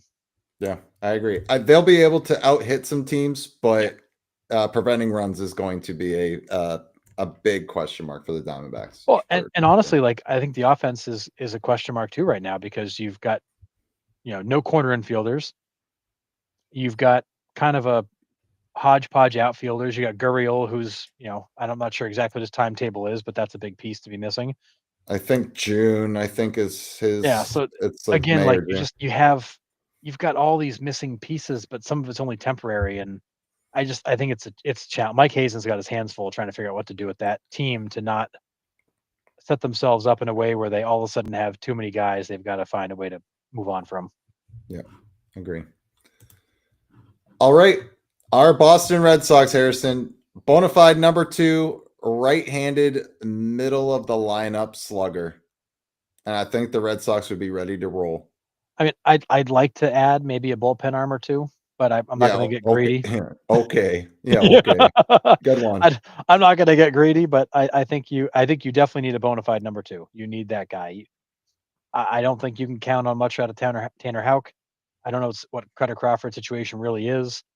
There's rumors Giolito would like to come back to Boston, but I don't know that they're going to give him what he wants to do so. And honestly, if you're going to pay Giolito that kind of money, you can go get somebody even better, I think, for not much more. So I Yeah. think you kind of rule him out in a way. Bona fide number 2 would be great. Right-handed, they've been missing that right-handed power bat for what feels like ever. And yeah, I think you put those 2 things onto that team right now, and I think you're in pretty good shape. Now, if you could spin like a Jaron Duran or Wilyer Abreu for some more arms, maybe some starting pitching depth or some bullpen arms, that would be great, and they'd be in really good shape. Yeah. The right-handed power bat for me is the number 1 get. And as much as I would love for them to re-sign Bregman, I don't know if he was the answer. He was great, but being hurt for that huge chunk in the middle of the season was also not it wasn't great for Red Sox fans, right? We were expecting him to come in, he was going to put us over the hump there. And that time missed it hurt a lot. It did. Now, Giolito, I don't want Giolito back, right? He came off the Tommy John. He had elbow issues at the end where he couldn't pitch in the playoffs. Like, that worries me. You spend the money on Giolito and his elbow goes out again. Now we're replaying 2025 all over again, and we're going to end up the same, out in the first round, right? Yep. Don't bring him back. If, like you said, if he's going to spend the money, spend it on somebody that can get us there. Now, Skubal's name thrown around. Do the Red Sox make a serious deal, or at least try to make a deal for Skubal? They have the farm. They have the major league ready talent. They have the pieces. Would they put a package together for Tarek Skubal? No. I don't think the Red Sox make a move on Skubal for a couple reasons. One, I think the asking price is going to be too high, and they value that low cost young talent that's going to come up. One, and two, they're never going to want to pay him, $40 million a year to stick around. I mean, Skubal's going to want to get paid like the best pitcher in baseball because he's one of the 3 best pitchers in baseball. Yeah. And he's going to want to get paid like that. And I don't see the Red Sox shelling out that kind of money. Yeah. I mean, yeah, the whole Devers situation was a distraction there, but they did turn it around eventually. It took a couple weeks after he left. Arenado could be an answer there. I don't know if he's the same bat he was. I mean, I would love Arenado there. I think it shores up third base because I honestly I don't expect Bregman to come back. If he does, I'll be shocked at this point. Yeah, I agree. I think he's looking to move on. I think he liked Boston and probably would come back. The Sox are just not going to give him what he's looking for. Yeah. Pete Alonso. What are the odds Boston blows the doors off on him? I mean, I don't know. I mean, apparently today, Alex Cora came out and basically said that Tristan Costas is a big part of their future and looking forward to getting him back. Why? I Why? don't I don't know. I don't know. Um, I think Alonso would be an interesting one. I think there's a lot of question marks with Pete Alonso around, his ability to hit the fastball, his defense. What's the back end of a deal with him going to look like? Is he going to age like Miguel Cabrera, where the last few years are just disasters? Or, is he the guy that you think can go out there and just pound balls into the monster and be that thumper that you've been looking for? I don't I don't know that the Red Sox have proven to us that they do not want to sign big contracts with these position guys anymore. They don't even really want to sign them with pitchers, but they did for Crochet. But Crochet was only 6 years, 170. You're talking about less than 30 million bucks a year. Um, that's actually a really friendly deal. But I think Alonso would be a good fit for the Red Sox. The question becomes for how long and for how much. I don't care. Whatever it takes, I'm signing him. Honestly, I am. Because we have not had that right-handed stick like that since Manning. No. We really haven't. I mean, you could argue JD Martinez had some really big years for the Red Sox. So maybe since JD Martinez. We need that. We are way too left-handed heavy. Love Kyle Schwarber, not the fit in Boston. Would his OBP be great in that lineup? Yes, but we don't need another lefty. I just, No. I don't And know. and you had a chance to keep Schwarber and you decided that he didn't fit into what you were trying to do. So it's probably better Yeah. to just leave that alone. And And Ryan, this is the good point. Like Arenado is just not an I'm the guy kind of guy. Lower yeah, his expectations, and I bet he gets hot for an extended period. Just my 2 cents. And I agree. He still has the potential to go 30 and 100. I mean, we saw it. His off year is what 25 and 90. Like I'll still take that. yeah. But Arenado's still got gas in the tank for sure. yeah, And if he could potentially play third or first, so you had some flexibility where you put him, yeah, I think that he could be an interesting plan B for the Red Sox. And I think that he's the kind of guy I wouldn't be shocked if, based on what the numbers are for Alonso, if the Red Sox don't call the Cardinals, because of course they know Heim Bloom, and try to put together a package where they get Sonny Gray and Nolan Arenado, and try to pull both of those guys over, because you could solve potentially both of these problems with one phone call. yep. I mean, is Sonny Gray a bona fide number two? I mean, probably. I mean, I would say he's a good number two. He's a better number two than what we got. I mean, I he mean, is. I mean, you're hoping Bayo takes another step, but that's another story for a different day. Well, and then you got Sandoval, which nobody knows when that guy is coming back, if ever. I mean, No, there's so no. many questions. Is Tanner Houck going to be anything this year? Is Cutter Crawford going to be anything this year? Does Bayo take a step forward? I don't know. But I mean, Yeah. I can see the Red Sox, if they don't like the price and the terms for Alonso, making a call to the Cardinals to see if they couldn't get both those guys. Yeah. Totally. Curtis, like our resident Yankees fan, says I like Boston's youth. Yeah. Blasphemy. I know. And yeah, they're young, and that's the product of Heim Bloom. So Cardinals fans can look forward to that in a few years because this is what your team's going to look like. But I just, yeah, I don't know where they go. Steve, this one they're not going to sign Murakami. I don't think. I mean, maybe they will, but again, it's another left-handed bat. I just. The Red Sox are going to see so many lefties when they play teams that it's going to hamstring the Red Sox if they stay that left-handed heavy. So they need the right-handed sticks for sure. They do, and I think that Murakami is going to scare a lot of teams off when you start to really get into his whole backstory, because he's got a lot of limitations. Yeah, he's got crazy off the charts power, but so did Joey Gallo. How'd that work out? Yeah, trying to be a reliever. Yeah, John Temple, Anyways. two birds, one cell phone. Yeah. All right, Yankees starters, bullpen, right-handed catcher, right-handed hitting catcher. Let's be on. I'm not. They don't have a left-handed throwing catcher. That's just that would be cool if they did, but I mean, I wouldn't put it past the Rockies maybe next year. But yeah, so is the Yankees a place for Realmuto?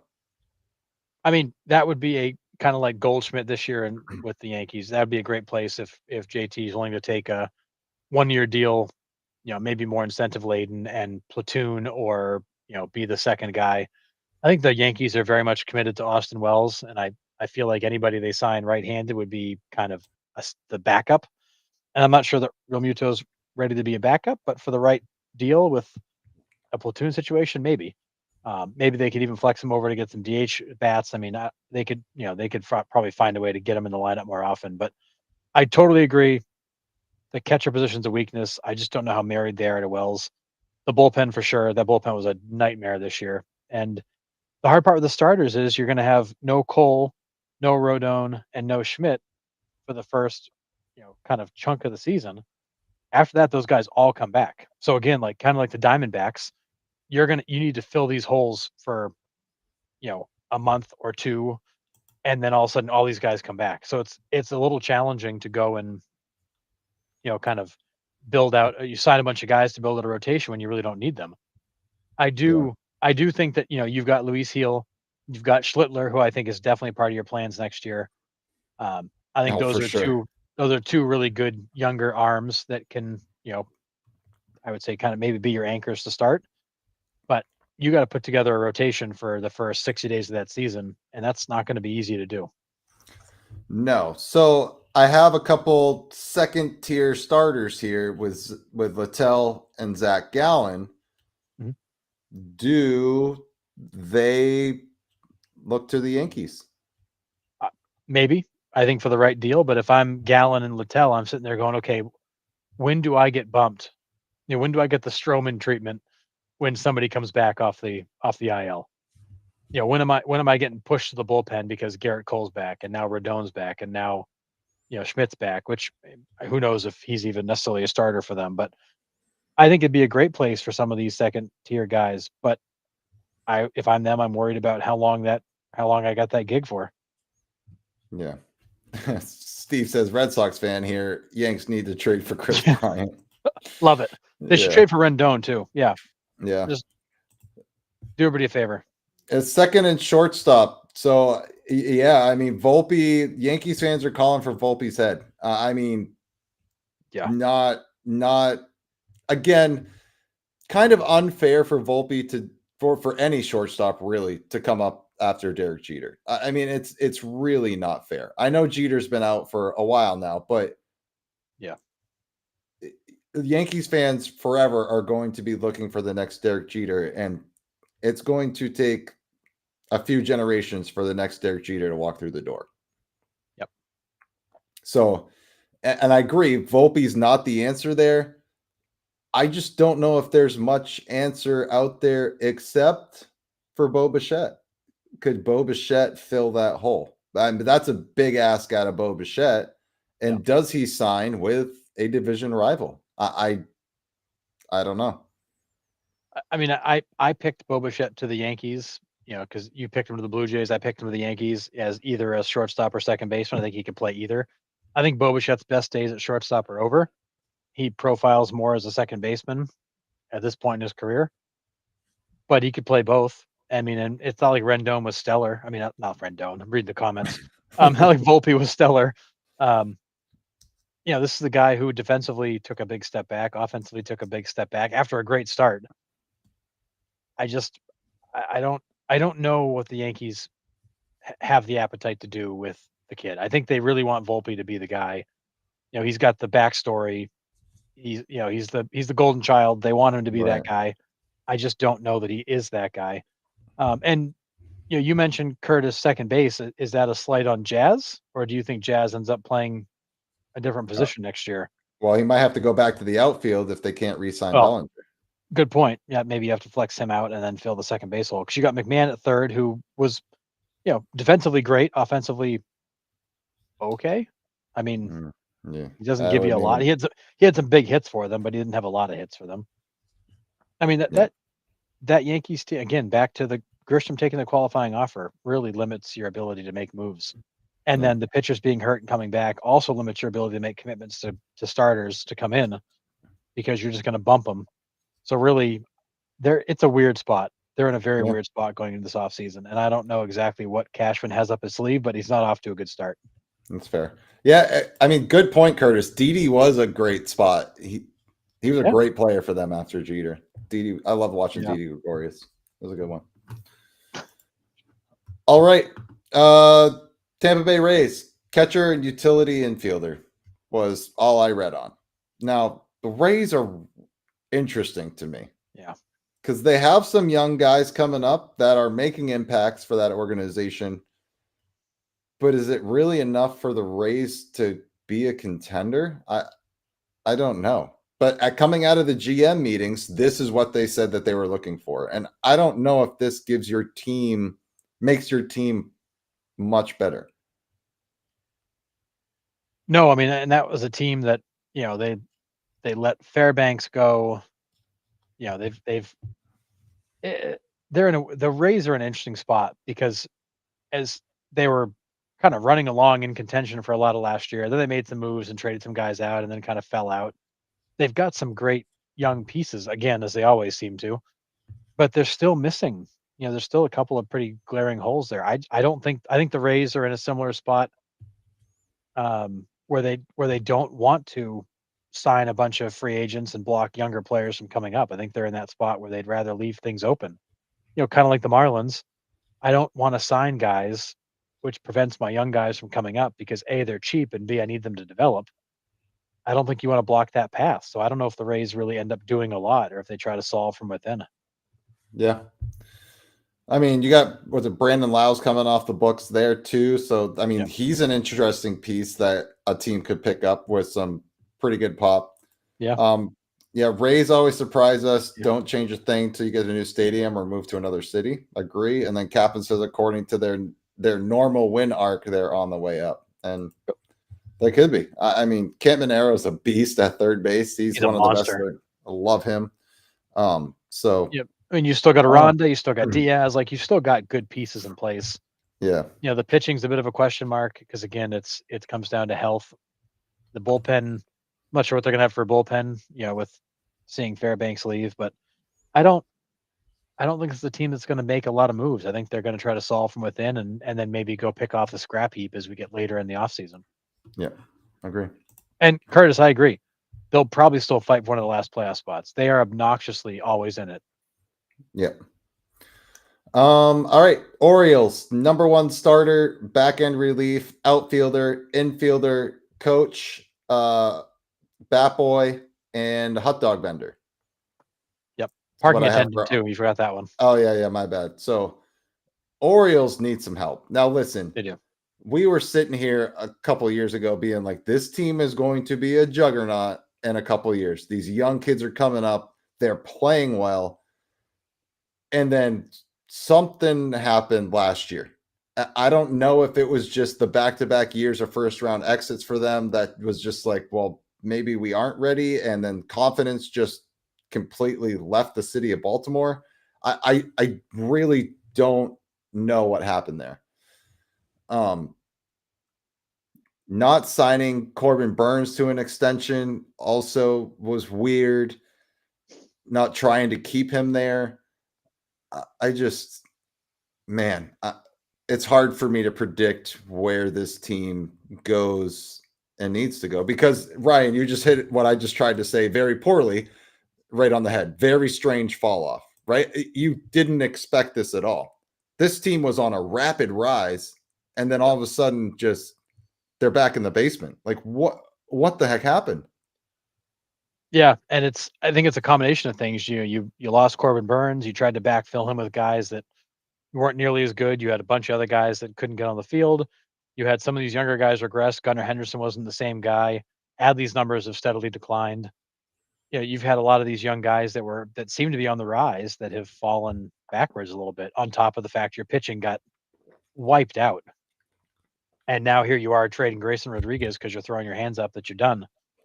It is a tough spot for the Orioles too because they still want all these young guys to work out. But now you got Basayo, who's going to push Adley Rutschman around the field. Now they're talking about maybe Basayo DHs and Rutschman catches if they don't make a move because they don't really want to trade Adley because he's still affordable.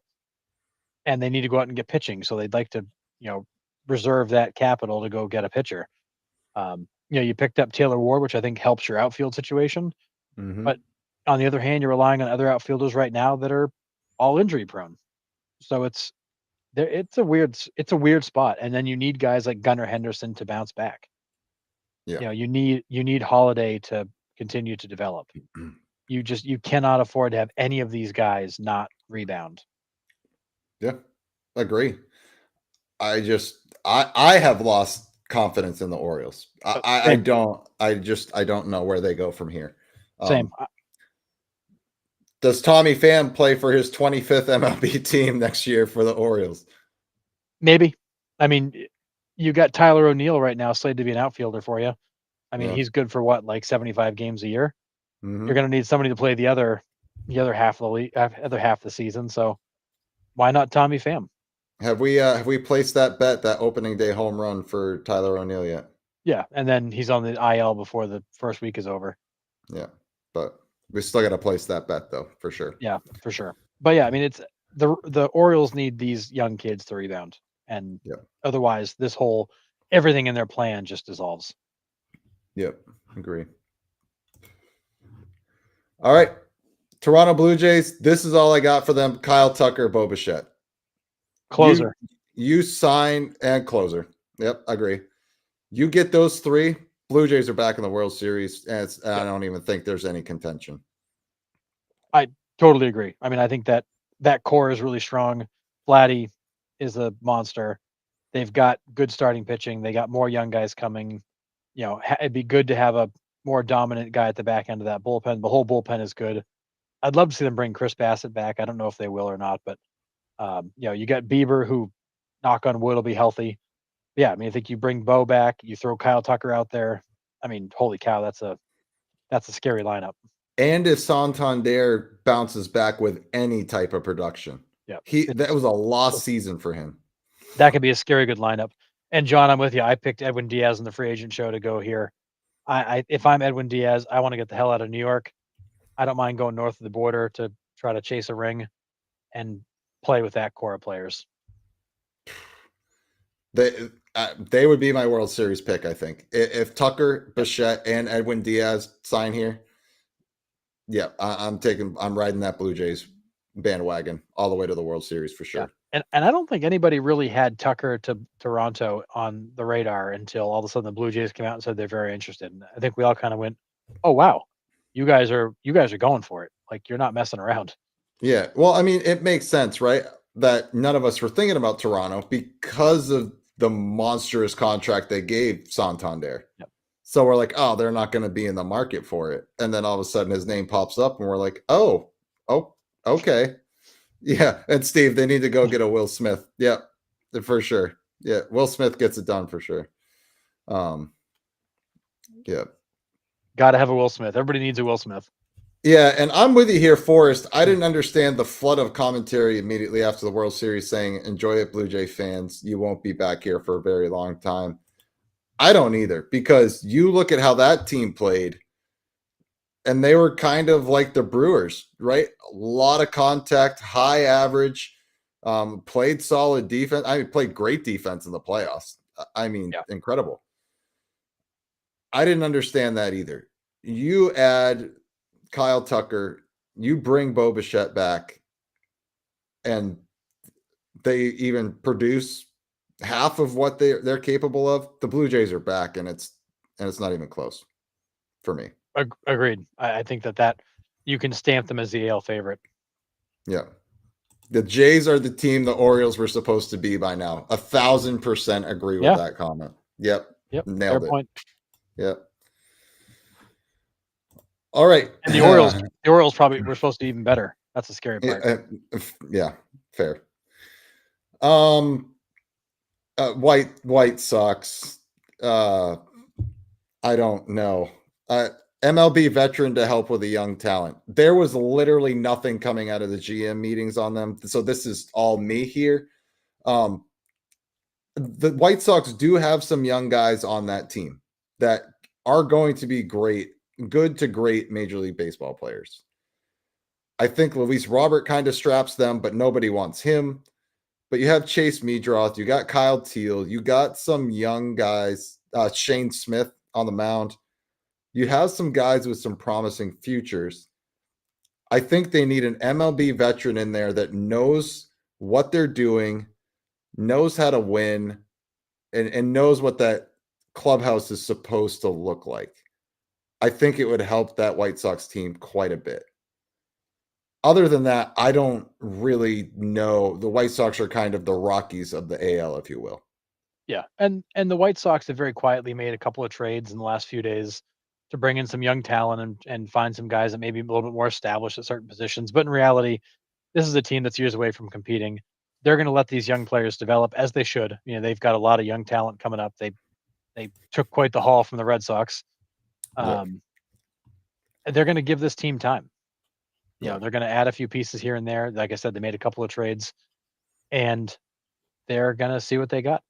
Yeah. But This might it takes time to do that. this might be the comment of the night right now. Merge with the Rockies to win the AAA title. They'd be a dynasty down there, man.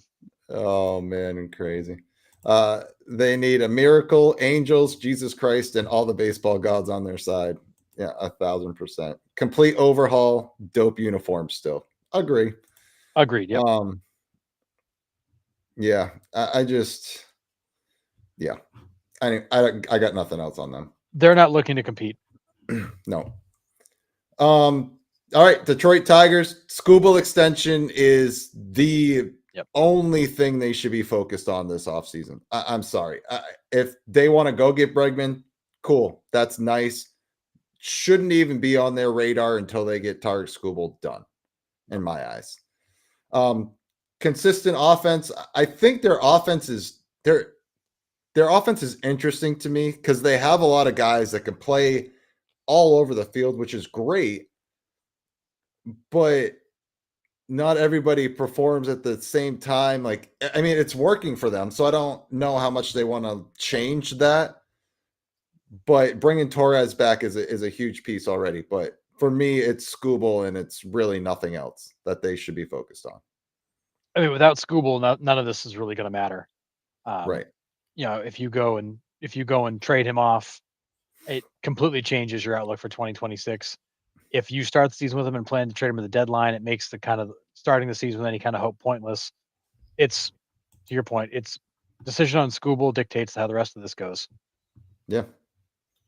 It doesn't even matter who's in your lineup or who's in your bullpen. It doesn't even matter if Scooble's not there.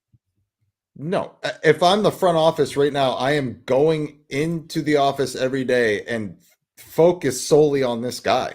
Finding change in the couch just so I can afford this guy. Yeah, legit. Yeah, that's it. I mean, would it be nice to get other pieces in the team? And are they? Yes, they're gonna get other pieces, but this has to be the number one priority. And the number two priority, also extending Tarek Scooble. Yeah, I mean, literally, there is no second priority if you don't get the first one done. If you don't sign Scooble, the rest of it's irrelevant. Yep. You're just buying time until you blow the thing up. Yeah. Cleveland Guardians, they were an interesting one to me. I think their pitching, oddly, is okay. Yep. They can't score runs. Outside of Jose Ramirez, no one can hit the ball. Steven Kwan is nice, but they might be the only two. Yeah, that's it. I mean, they've got zero production out of center field last year. I know they've got a couple of young kids they're looking at to maybe fill that gap. This would be a good spot for Harrison Bader to slide in and be an everyday guy. The pitching is good. The bullpen was good even without Class A. The starting rotation was good even without Ortiz. The lineup can do a lot of things. They can't consistently put up runs. So I'm with you here. They need to find a bat or two to just try to round this thing out. Losing Naylor, they never really found anybody to fill that hole, which, in Naylor's defense, he does a lot of things. He's not an easy guy to just quickly replace. Right. But I do think they need to find a bat or two to help generate some offense, and they need to keep their guys off the betting platforms and avoid doing that all over again. Yep. 2 words. Tommy fam. Love it. And I agree, Ryan. I think the Guardian, they always find a way to compete, right? They They do. are the team that Annoying. they're right, annoying, a thorn in everyone's side. Like they're always there. They always find a way to win, which says something, right? That's an intangible that that team has for whatever reason. They Yep. find a way to do it. They just play good baseball. It's hard to beat Yeah, teams that play consistently good baseball. right. Agree. But they need to also consistently find out how to score runs because their team Yeah. ERA is ridiculous. What was that stretch? The stretch that the Tigers were losing it and the Guardians were on that run. They had like a sub 1.5 ERA or something silly like Yeah, in that. September they went was it 19-4, and they had their starting staff was well under 2. The bullpen was under 2. Like you couldn't score against them. No. But they also couldn't like I mean they scored enough to win, but Yep. it wasn't enough to like They were get them winning a over the ton hump. of 3-2 ball games. Yeah. So crazy. All right. Minnesota Twins. Depth and tryouts I have here in quotes because it is all young kids minus Byron Buxton and Royce Lewis. It is going to be let's see what we have for in our organization for talent and then weed everybody else out, keep those and build around them. So that's why I said tryouts. It just like the White Sox. You're not going to make a lot of moves. You're going to bring a bunch of young guys up, see what you got, let them fight for playing time, and what do the Twins need? Answer yes. Yeah. It's true. But I think the Twins are going to take the time to let these kids all come up and battle for positions and see what they got. But Yeah. I don't see them making any there's no sense in making any moves. You're No. better off to just leave the roster open and let these kids compete in spring training. I know we covered it a little bit, but do the Twins move on from Joe Ryan and get more prospects to kind of add more to this quote unquote tryout? It makes no sense to pay Joe Ryan to go out there and pitch well for a team that can't support him. You'd be better off to trade him, bring in a couple more prospects, and just wipe the slate clean and just turn this into one gigantic, basically open tryout in your minor league system to fill up the roster. And then from there, now you can assess what you have, and then that creates your list of what you need for the following season, if there Yeah. is one. Yeah. Right. Your Kansas City Royals, Harrison, outfield and offense. They need bats in the worst way. Oh my goodness. Infield is pretty solid. The outfield definitely has some question marks. And offensively, they have to get better. They just have to get better. The Jonathan India experiment didn't work. Um, they brought in Yastrzemski, who I thought did a nice job, but again, again, Pasquatch has a good season. Bobby Witt has a good season. Maikel Garcia has a great season, and they still can't consistently score runs. Kind of like the Guardians, and they do a lot of good things, but it seems like when it comes to actually pushing runs over the plate, they just can't do it. Yeah. Um, they do everything else. They were one of the best pitching staffs in baseball. They play some of the best defense in baseball. They just can't score, and you can't rely on two guys to do it all. Is there any free agent bats that you could see possibly sign here? Or I do like this. Adolis Garcia is on the trade block. Would he be a good fit for the Royals? I would almost rather see the Royals go out and get like a Harrison Bader than go and trade for Adolis Garcia, who is so wildly inconsistent. They need somebody who can just go out and put the bat on the ball.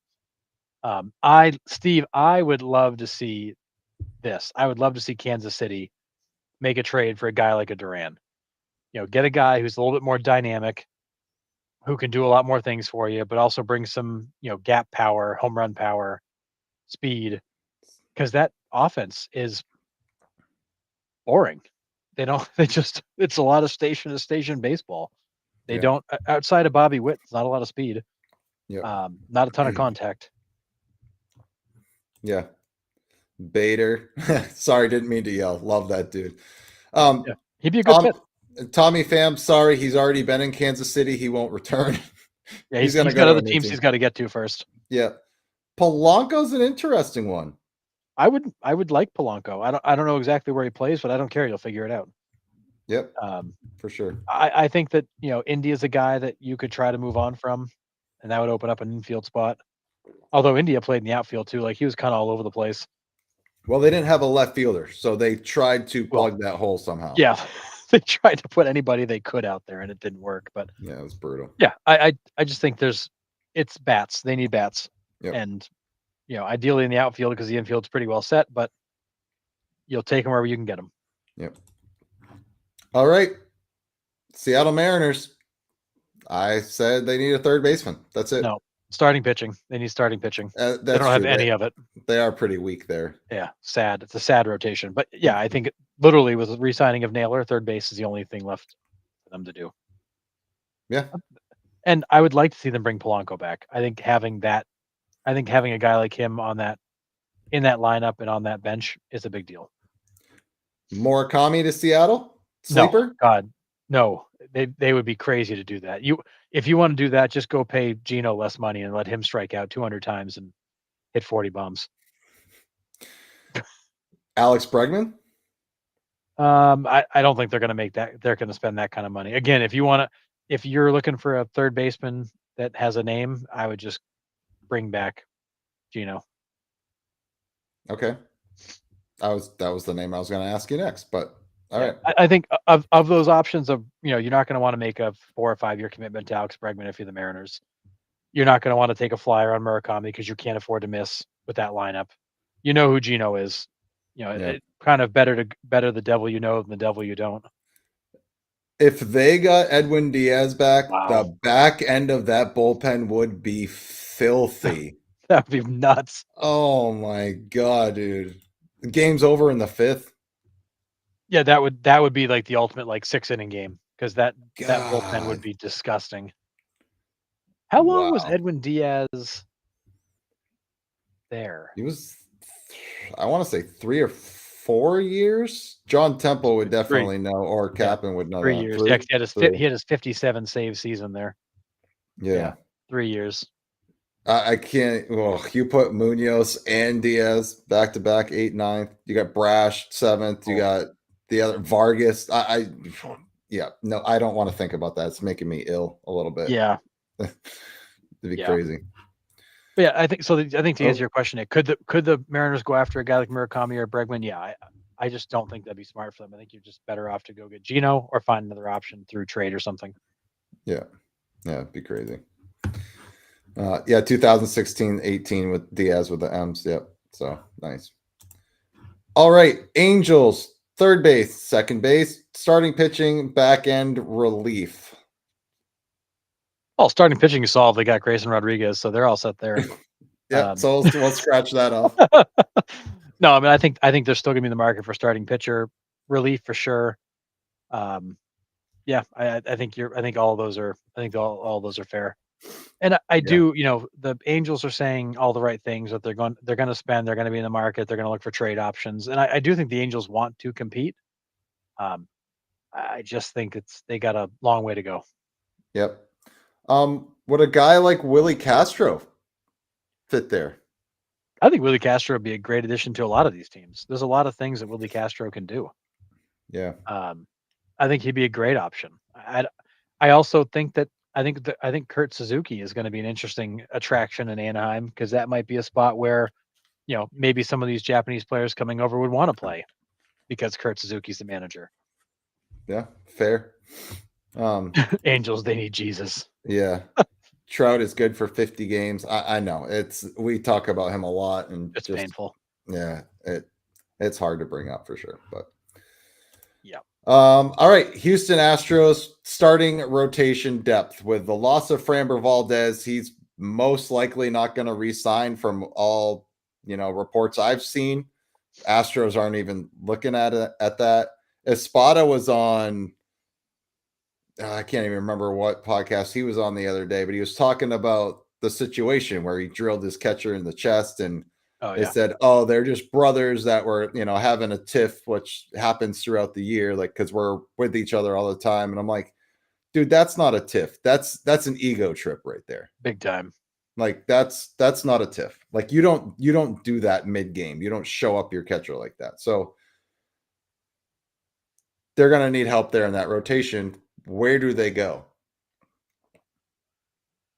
I mean, You could dial up your old friend Justin Verlander, see if he wants to take another trip around the can with you. You could also go, like in some of the pictures you got here, you could also kind of go raid the second tier group, bring 2 or 3 of those guys in and see who sticks. Yeah. Yeah, I don't know what Dustin May's future looks like. I mean, he was, as we called it, he was disappointing in Boston after the trade. The Dodgers were ready to get rid of him. You had a guy in Gonsolin that got flat out DFA'd by the Dodgers. Um, who knows if he's got anything left? I think you could do a little, pardon the pun, little dumpster diving. The Astros love trash cans. You could do a little dumpster diving and find some pieces, but you do have, the top end is good, the bullpen is good, the lineup is good. You need to go find guys that can fill out the kind of the back half of that rotation, and you can probably do that with some lesser players. Scherzer available? Does he go? Maybe. Rumors are Scherzer wants to go to San Fran because of his relationship with Vitello. So I guess if he probably goes anywhere, it's probably San Francisco. But I wouldn't I wouldn't rule out Scherzer going anywhere that has a chance to win. I think that's what he's looking for. He's looking for one final run. Scherzer and Verlander end their career in San Francisco together. That would be pretty wild. Yeah, cool. Be better All if they right. ended it together in Detroit, but Yeah, right. I agree. So Texas, the GM, which was kind of weird to me, the GM meetings, the general consensus was get younger. Now, if I remember right, the Rangers are fairly young, anyways, but they want to trade Adolis Garcia and get some consistent offense, and they just need new team doctors, man, or whatever. They are just hurt all the time for years and years and years. They can't stay on the field, none of them. no. Yeah, no. The Rangers, the funny thing is the Rangers have the third oldest average roster.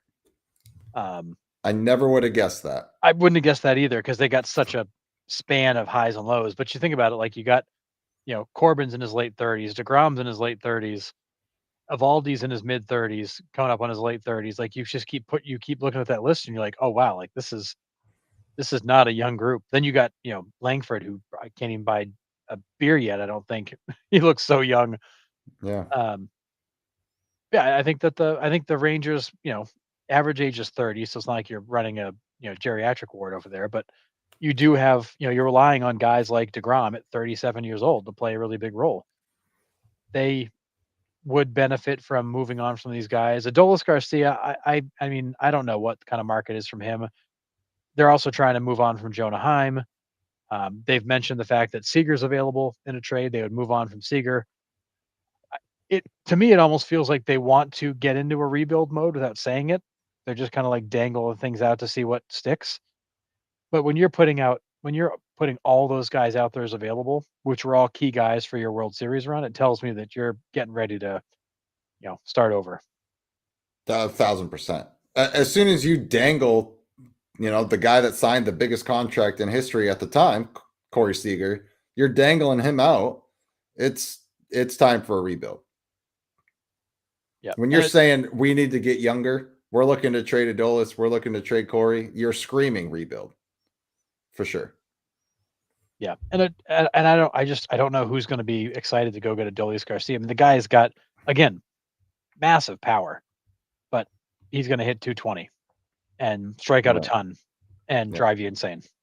Yeah. Yep. I agree. All right. Yep. Sacramento A's starting pitching, and I put in parentheses, good luck in that ballpark. Because getting a starting pitcher to go there is going to not happen. Now, Luis Severino was definitely a shock to all of us. I never saw him going there last offseason. He was phenomenal on the road, got crushed at home because it's a AAA ballpark and that ball flies out of that stadium. But that's what they need. So do the A's maybe try to trade for starters?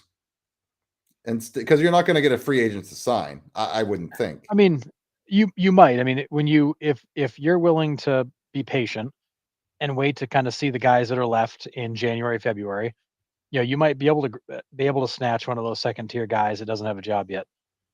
If you don't want to wait and hope, which is dangerous. Hope is not a strategy here, but it might be your best option. Then yeah, I think the best option is to trade because you've got a farm system packed with talent that you could go and put together some trades for.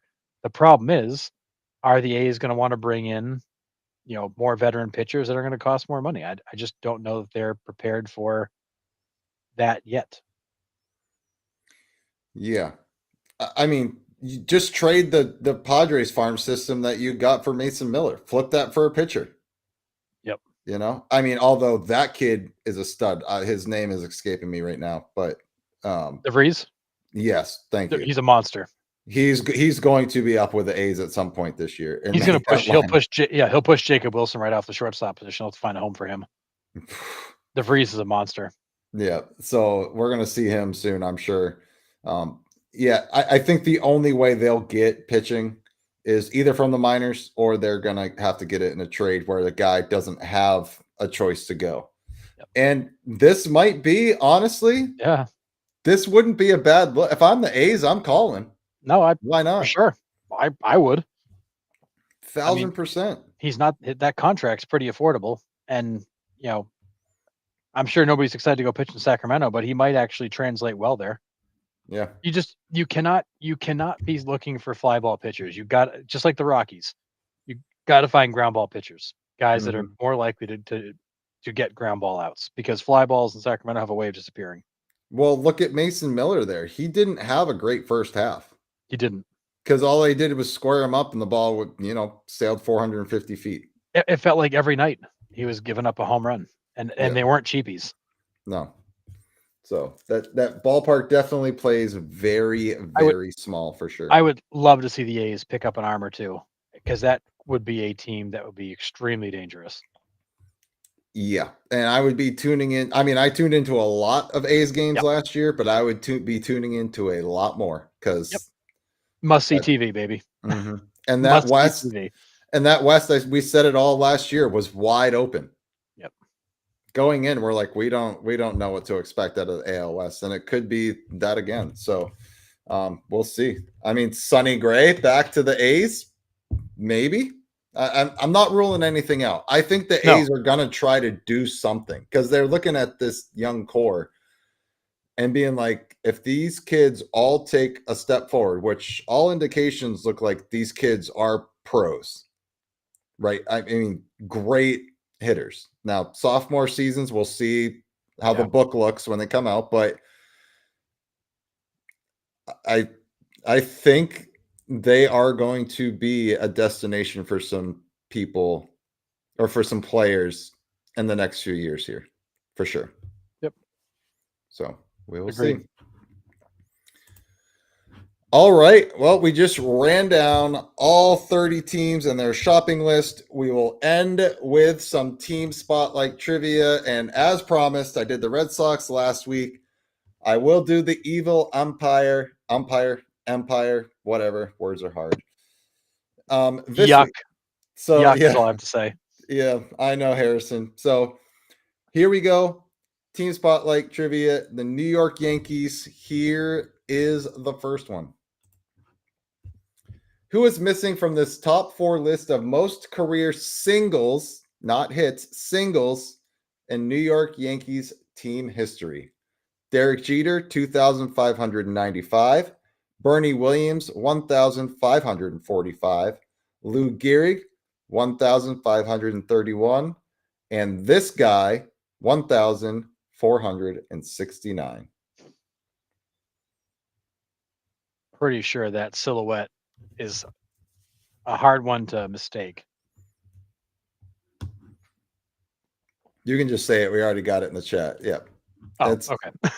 Yeah, it's absolutely Don Mattingly. Nice job. Ryan got it. John Cotta got it. Michael got it. There we go. Easy one to start for y'all. You're welcome. Thank you. All right. Next one. Who is missing from this top 4 list of most career stolen bases in New York Yankees team history?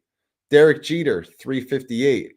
Ricky Henderson in 1 year, 326. I know it wasn't 1 year, so don't bite my head off.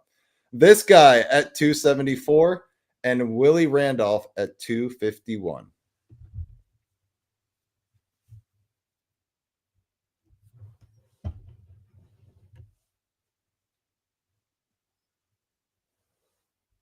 You got it? You know this one? Maybe.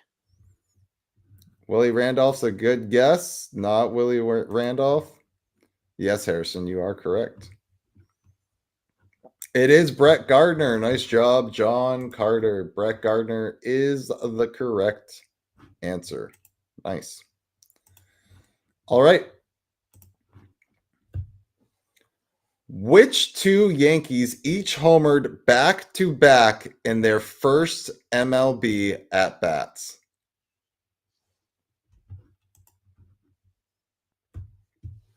So, which two Yankees each homered back to back in their first MLB at bats? Yeah. I know this one, so I'll let chat have at it. This is a cool one. I mean, It is. two guys, first MLB at bats, go back to back. It's insane. That's wild. Yeah. Michael Gardner. Oh, yeah. It's absolutely Brett Gardner.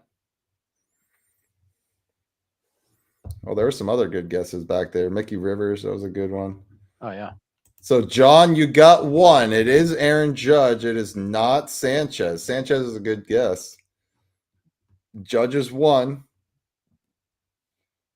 Oh, the year. I think it was 2017, I want to say. Let me look that up real quick. Yeah, Mike. One is definitely Judge. Yes, one is definitely Aaron Judge. So whenever Aaron Judge's, it was 2016.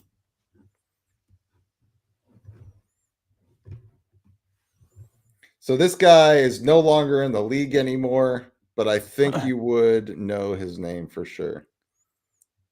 Yep. So not Gardner, Judge's one. The other one would be a bigger pull. But he was supposed to come up with Judge. These two were supposed to pretty much take over the Yankees slugging roles. Yeah, and he was not around long. He was out of baseball within 4 seasons. Yep. Luke Voigt, great guess, Mike. Oh, Reed, yeah. not Luke Voigt. The 2020 home run champ. Yeah, that's crazy. All right, I'll give you guys about 5-10 more seconds, and then I will drop the answer. This is definitely a tougher pull, other than Aaron Judge, obviously. But all right, this didn't happen. It did for sure. Tyler Austin and Aaron Judge. So Tyler Austin went deep, and then Aaron Judge right back to back. So pretty crazy. So wild how different the career paths were after that moment too. Yeah, just a little bit different. Not much though. Yeah, one on a Hall of Fame trajectory, and the other one just going down the hall and leaving. Basically. Yeah. All right. Yeah, who the heck is that dude? Yeah, exactly. Like he just wasn't. Yeah, crazy. All right, here we go. Who is this New York Yankee by team rankings? 4th all-time most strikeouts with 1,700. 10th all-time in wins with 134. 83rd all-time in complete games with 12. 2nd all-time in home runs surrendered with 232. 117th all-time lowest ERA with a 3.81. Not good. Oh, not good. I get it. I got it from the pictures. Yeah. That was the hint I put in there for sure. I'm looking at the select going, man, I recognize that. Then I'm like, oh, now I get it. Yeah. Not Guidry, not David Wells. Those are good guesses. Yeah, not David Wells. No. Another big lefty.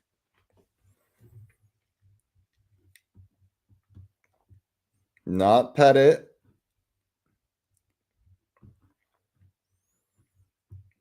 This guy is a Hall of Famer. Might give it away here. Recent Hall of Famer.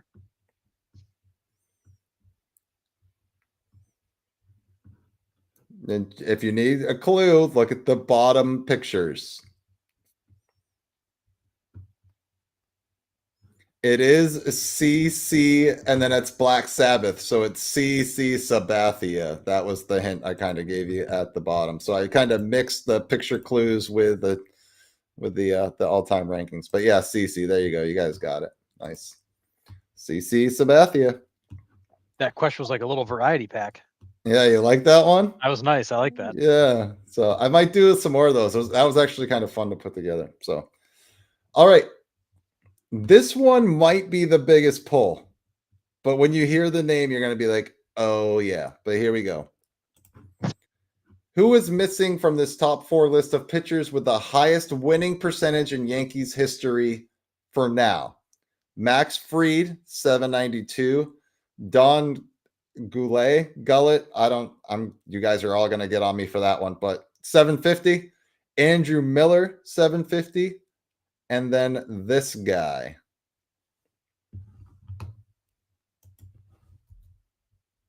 Win percentage? That's a crazy win percentage. I mean, I get Max Fried, that was one season, but oh boy. And this guy's winning percentage was. Is he like a reliever that went like 1-0? He was 19-7. Oh. He had a 731. Jeez. Okay. He played from 2006 to 2018. He was with the Yankees from 2010 to 2013. Okay, gullet like mullet. Okay. Well, You're trying to jazz it up, make it all French. dude, I don't know. Whatever. It is what it is. Not Rivera. Good guess. This a lefty? Looks like a lefty. It is a lefty. He started with Chicago, went to Atlanta for a year in 2009. Like I said, Yankees until 2013, Colorado until 16, and then finished with the Indians in 17, Brewers in 18. That sounds almost like Andrew Miller's career path. Yeah. This is a really tough one.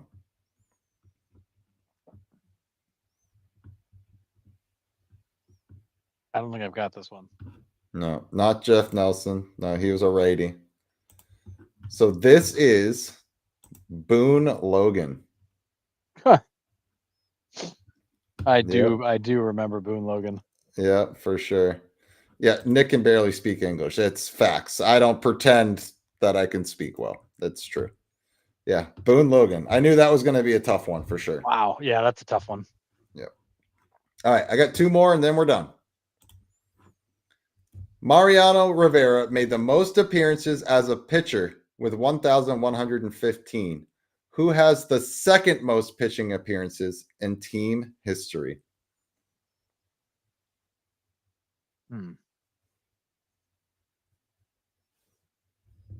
Yeah, John Carter. That one would have been a hell of a pull. That would have been for our hardcore Yankees fans for sure.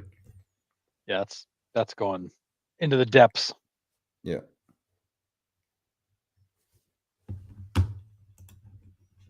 Yankees appearances. This guy played from 79 to 95 and was with the Yankees from 79 all the way till 90. We got in chat, we got Sparky Lyle, Guidry, Dave Righetti, Jamie Moyer. Dave Righetti is absolutely the correct answer. It's okay. Yep. Dave Righetti. Nice job. Makes a lot of sense. Yep. All right. And the final one I have for this evening. 4 pitchers have hit grand slams in Yankees history. Red Ruffing, Spud Chandler, Don Larson, and who?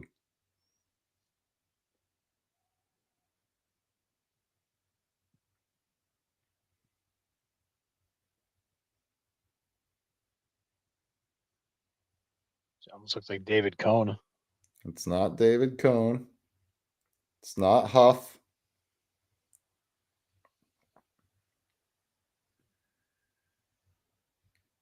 Pretty big part of the 90s Yankees as well, but not necessarily as a player. Oh. Yeah, I gave it away, didn't I? Yeah, yeah. It's like, oh yeah. Not Tommy John. That's a good guess. Yeah, Yeah, it not does kind of Nolan look like Nolan Ryan. Ryan with the hands up high. Not Gaylord Perry.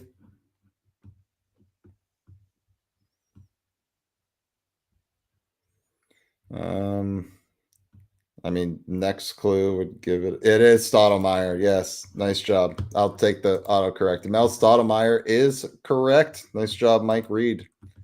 So, yep, Mel, there they go. They're coming in now. Nice job. Yep. Yep. All right. That does it for Team Spotlight trivia for the Yankees. Good. Done with the Yankees. Oof. Yeah, done with the Yankees. I don't know which team. I'll leave it to the chat. Which team do you want me to spotlight next week? I have a couple in mind, but and don't give me like the 1890 Cleveland Spiders, please. No thanks. Like I love you guys and all the history guys, but another team to spotlight for next week. I'll leave it up to you guys. But while we're waiting for that, Harrison, do you have anything to add before we wrap it up? We got into the TV deal, which was good.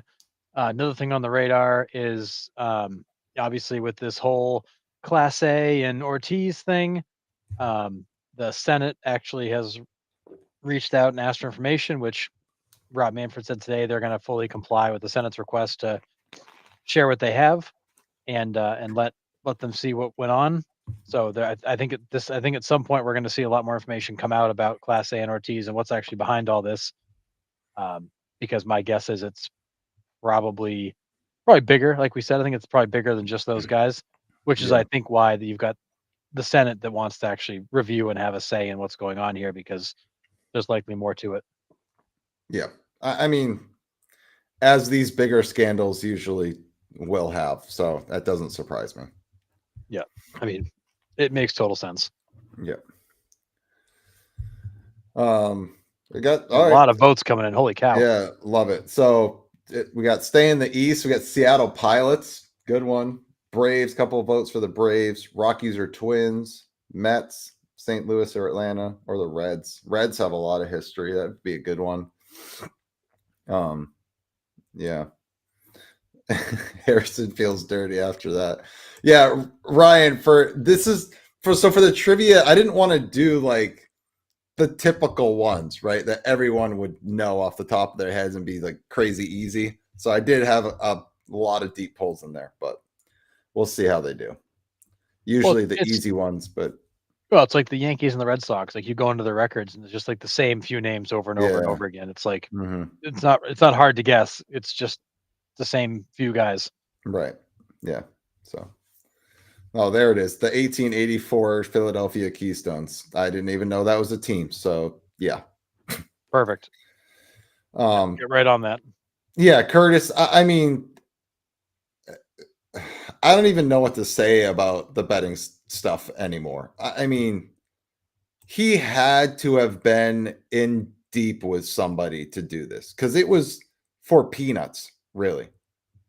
Right? I mean, it really was. The grand scheme of things, what is $7,000 to Emmanuel Class A? It's a dime. Yep. Right?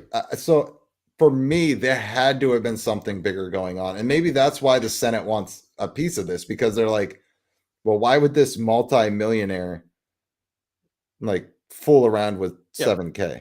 Why would this guy make 35 grand or 50 grand, whatever he made in total, throw away a multi-million-dollar career, and oh, by the way, potentially risk 65 years of prison time for such a small amount of money? Like it doesn't make sense. No. And if this was really like he just thought it'd be a good idea, it is the dumbest crime ever committed. I mean, it still is, but it still is. He had to have done it. I hope there's like, like he's got a relative in a basement somewhere being held. Like that's why he did it. Right. I hope it's not just like, gee, I thought this would be fun. to just like mess around and make a few bucks. Like that would be Yeah. insane. Yeah.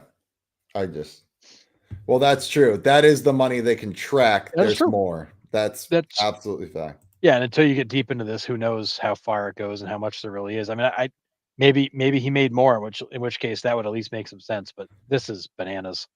And there's some truth to this, John, too, right? I mean, Yep. it's the first like big instance of this happening. So make it a big deal. Set an example and show everybody we are not tolerating this. Like it ends here. And if not, there are severe consequences. So yeah, I mean, I agree with that point for sure. But yeah, crazy. All right. Well, you got anything else or No, I mean, just there's the other small news. The Red Sox signed Connor Wong to a 1-year deal for next year. No big deal. And then Randy Johnson's getting his number retired on May 2nd. didn't see that. So That'll be cool. Yeah. All right. Well, it was a long one. We're going to wrap it up for this evening. We will be back Sunday. Don't know what we're going to do. We'll talk about it after the show. So keep an eye out on the page. We'll have some idea that we're going to do Sunday. But till then. Or will we? Or will we? I don't know. So maybe we'll do an update on our page draft that we're doing with Nostalgic Baseball Geezer. That's been a blast. I got to catch up on the 85 comments that happened during the show, but it's like nonstop. Yeah, it's cool. But yeah, so we'll keep an eye on that. We'll put out on the page, keep an eye on there. So to see what we're doing. Check out Rounding Third Baseball on Etsy for our gear. Get yourself some t-shirts, sweatshirts, whatever you want. Keep an eye out for Jamie Moyer in our show on Sunday. I'm sure he'll make an appearance somewhere. Get on the scoreboard. So congrats to Carl for getting it the first time. And have a safe weekend. We will see you Sunday night, 9 p.m.